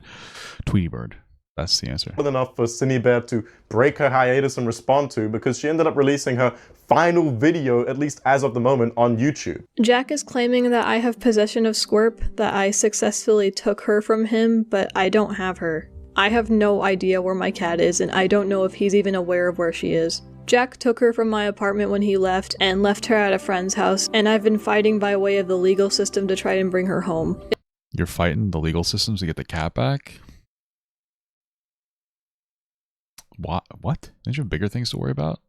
I guess not. You seem to be worried about smaller things, younger things. That's your fucking problem. It's been a long, drawn-out process. He states I have her, but I haven't received her. I have no idea where she is, and that's why I'm— Is this like the grift that you do when people hate you for talking to kids in an inappropriate way? You're like, well, I love cats. But I love cats. I'm a really good cat person. Making this video. My cat is not safe in his care. If Jack cannot handle himself, then I don't believe he can properly take care of an animal.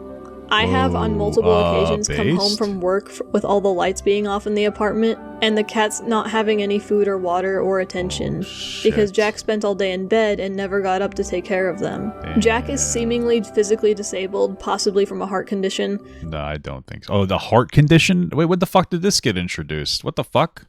The reason I say seemingly is because Jack doesn't have any form of diagnosis, and I don't know if I should definitively state that he has a condition. He very likely does have a condition of I doubt it. Some kind that affects his day-to-day life, but I just don't know that for certain. Yeah, it's called being an annoying fuck. I don't think him having a disability voids him of the responsibility he chose when he begged me to adopt Squirp. I mean, dude, not for nothing. I used to work at a fucking bus company with people that had like heart conditions. You just have to get a sign off so that you can continue to work. Like one of my friends that I worked with had a heart condition, and they got it signed off so that they could actually, you know, work and drive buses, because you have to make sure you get like a doctor's like notice. I thought I could run on this. I don't know if Jack knows where the cat is. If he doesn't know where Squirp is, then he needs to fucking question his friends, because that means they're hiding the cat from him. And if he does know, then he's actively lying to his audience about where my cat is. by painting a picture of me as a terrible cat abuser who stole Squirt from him. I'm really fucking concerned because I keep getting messages from a shelter saying that Squirt was found, and when I checked in with the shelter, they weren't holding her anymore. Oh, well, they probably killed the cat then. Where the fuck is my cat? What are you talking? Isn't this admitting that the cat? What? I have been going through hell trying to get her back. I went to police, animal control, the city prosecutor. Izzy, the friend I believe to be holding the cat, was sent a legal notice to return my cat, as well as the many items that Jack stole from me when he left, and when he later entered my Jack is Birdie, right? apartment after I changed the locks. So Birdie is the real cat thief then? This is honestly... Who cares? This whole thing is fucking convoluted. I feel bad for the cat, but it is what it is. Fucking disgusting. I mean, none of these freaks should be looking after cats, but especially not Birdie, the guy who can barely feed himself a fucking granola bar. Don't... I was a Cliff Bar, sir. Don't get me wrong, Ciney Bear should not be looking after them either, especially after statements like this. Jack says he came into my apartment to visit Stupid, which was What is it? while I was at work, and he did this without my permission or my knowledge. I don't care. He says I'm not taking care of her because when he came over, my apartment was dirty and the floor was covered in litter, and Stupid's nails weren't clipped. And I'm so fucking annoyed because as soon as I came home... You can't get one of those things the cats can do it themselves?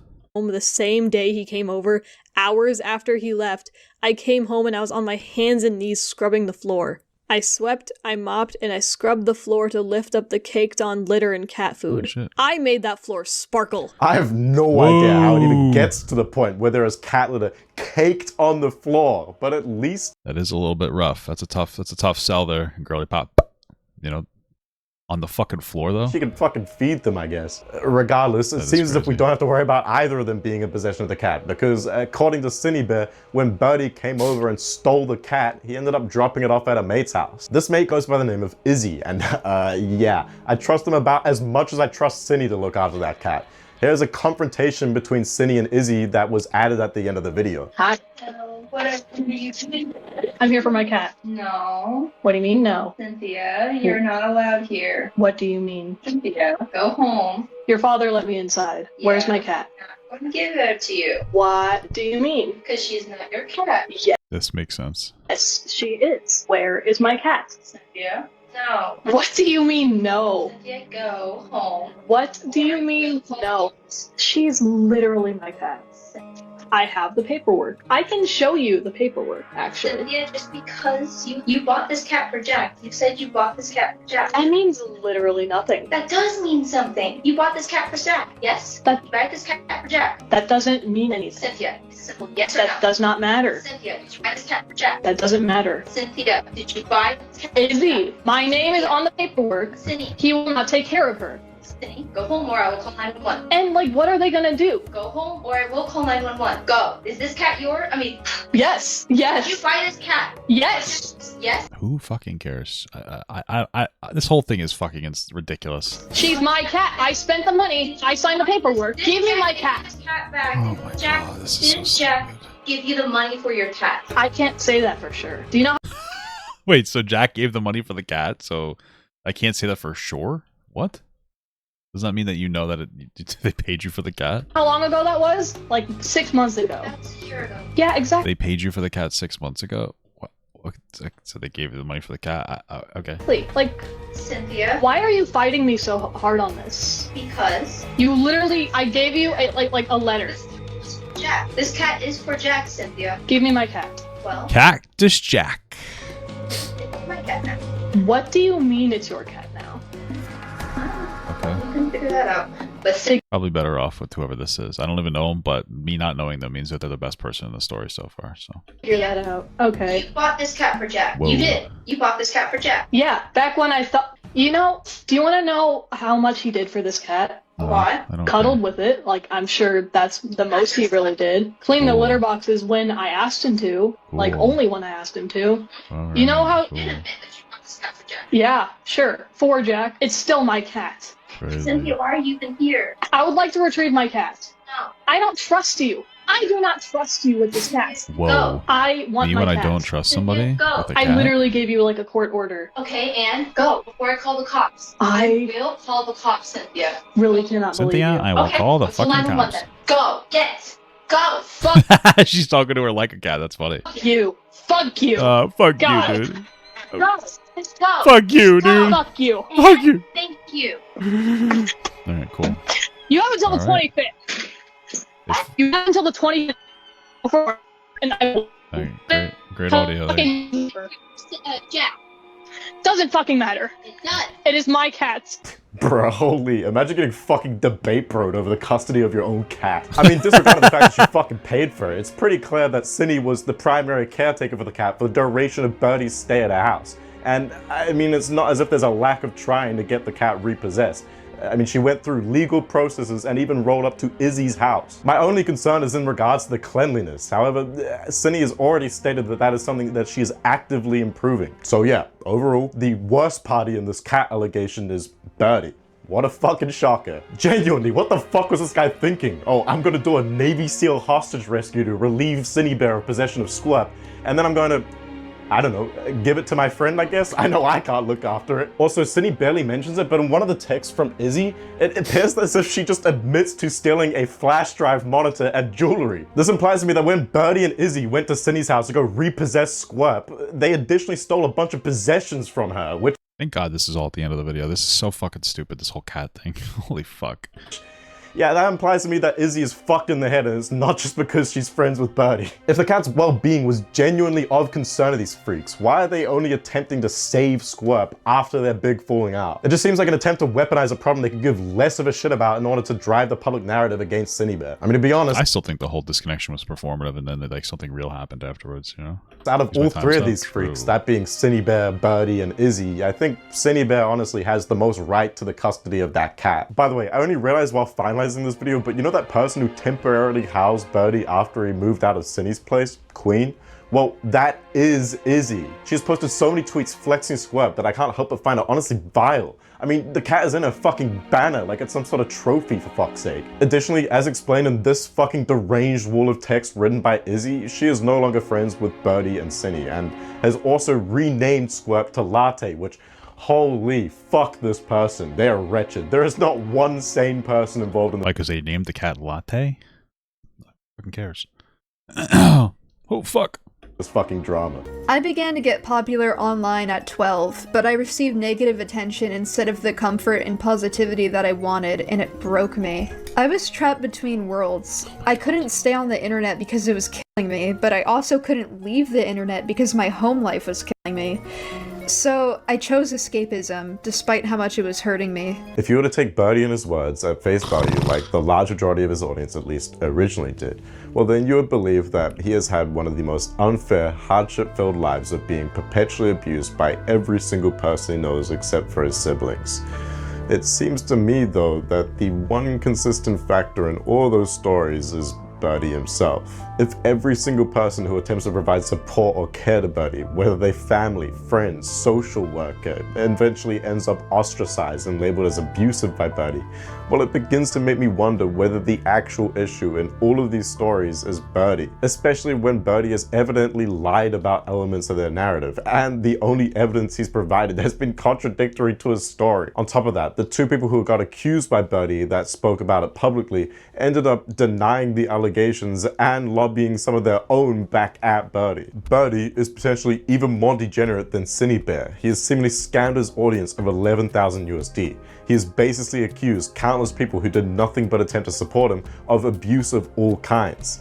He has had numerous questionable online interactions with minors in which they discuss topics such as masochism or gore. He has self-admittedly suicide baited his own parents when they turned off the internet, and allegedly done the same when his 17-year-old who offered him housing tried to escape his emotionally abusive behavior. Birdie is a 20-year-old adult who has a perpetual victim mentality and inability to acknowledge fault for his actions, although it's very possible, if not likely, that he was the victim of abuse and grooming at a young age. That is not— I don't think that's true at all. But I don't care. I don't know. I don't think anything that they say is true. So it's kind of hard to be like, yeah, they were possibly this. Were they? Who the fuck knows? It's very to me, it's very unlikely that that would be possible. They lie about literally everything. So justify him reflecting the treatment that he received onto others. I need you to understand that animation meme community was a breeding ground for grooming to take place. I mean, I'm sure that part's true, but it seemed like you were the only person that was older than you, that was like 2 years older than you, And you're calling it fucking grooming, so it's kind of hard to jump onto your narrative there. It's kind of hard to be like, oh yeah, you were groomed. Fuck what? Somebody that was, if you were 12 and they were 14, like it's not that big of a deal. You're fine, okay? And you're gonna continue to like talk to other people. You're gonna continue to fucking talk to other people like fucking of an inappropriate age range. You're gonna comment on their posts and talk about how how they should keep it up, keep drawing porn of us together. You know? Kinds of videos were made for a child audience, and the adults in this community never called this out or took any action. A lot of the adults here took advantage of people like me, and they failed people like me. My parents failed me too. They knew what kinds of videos I was making and watching, and they even knew that I was being groomed, and they didn't do anything. By who? What are you oh my god. It's funny, when they found out I was being groomed, albeit by a different guy, they grounded me for it. I don't know if you can tell, but so what was possibly happening here is that they were talking to somebody of like an inappropriate age and like, we're grounding you because you shouldn't be doing that, which by the way is the way that you're doing it. So if this is even true, she was possibly they were possibly talking to somebody of like an inappropriate age range, like that was like older, and they're like, okay, you have to stop doing this, we're grounding you for it. Like that makes perfect sense though. Fucking Jesus Christ, this thing is insane. Childhood is like cartoonishly messed up. Honestly, if everything Birdie is saying is true, and my, to be honest, large amount of conjecture is incorrect, and especially if it's correct, for Birdie's own mental and physical health, he should not be online, as almost everything he does on the internet seemingly has a detrimental effect to either himself or others. Anyway, thank you so much for watching. The next video in the art commentary community saga can finally address what this and the Cinebear03 video have been building up to. The YouTube. Yeah, that's true. They literally took away the internet, and this person threatened to take their own life. Like they wouldn't do anything to help me. It's fucking insane. But you threatened to take your own life if they didn't give you the internet back. It's like there's always like something. This person is a fucking perpetual victim. It doesn't matter what happens. They're always a victim in their own mind. YouTuber, just a robot. Like or dislike the video depending on how you felt about it. Feel free to leave a comment with feedback or criticism. Subscribe with the notification bell hit to be notified of my future uploads. And thank you to the two big dogs who have generously paid for a membership to my channel, Nodos and Miss Fox McCoy. I have you to thank for my continued existence. Okay, get this. Oh, I also got a new camera if you can't tell. I can't do it. It would have been funny if he's like, I got a new cat, and then it was just a robot's or whatever, Cinebear's cat or whatever. That'd be funny. All right, man. That was a fucking hell of a watch. You guys made me watch that. That's kind of fucked up of you, but I still love you.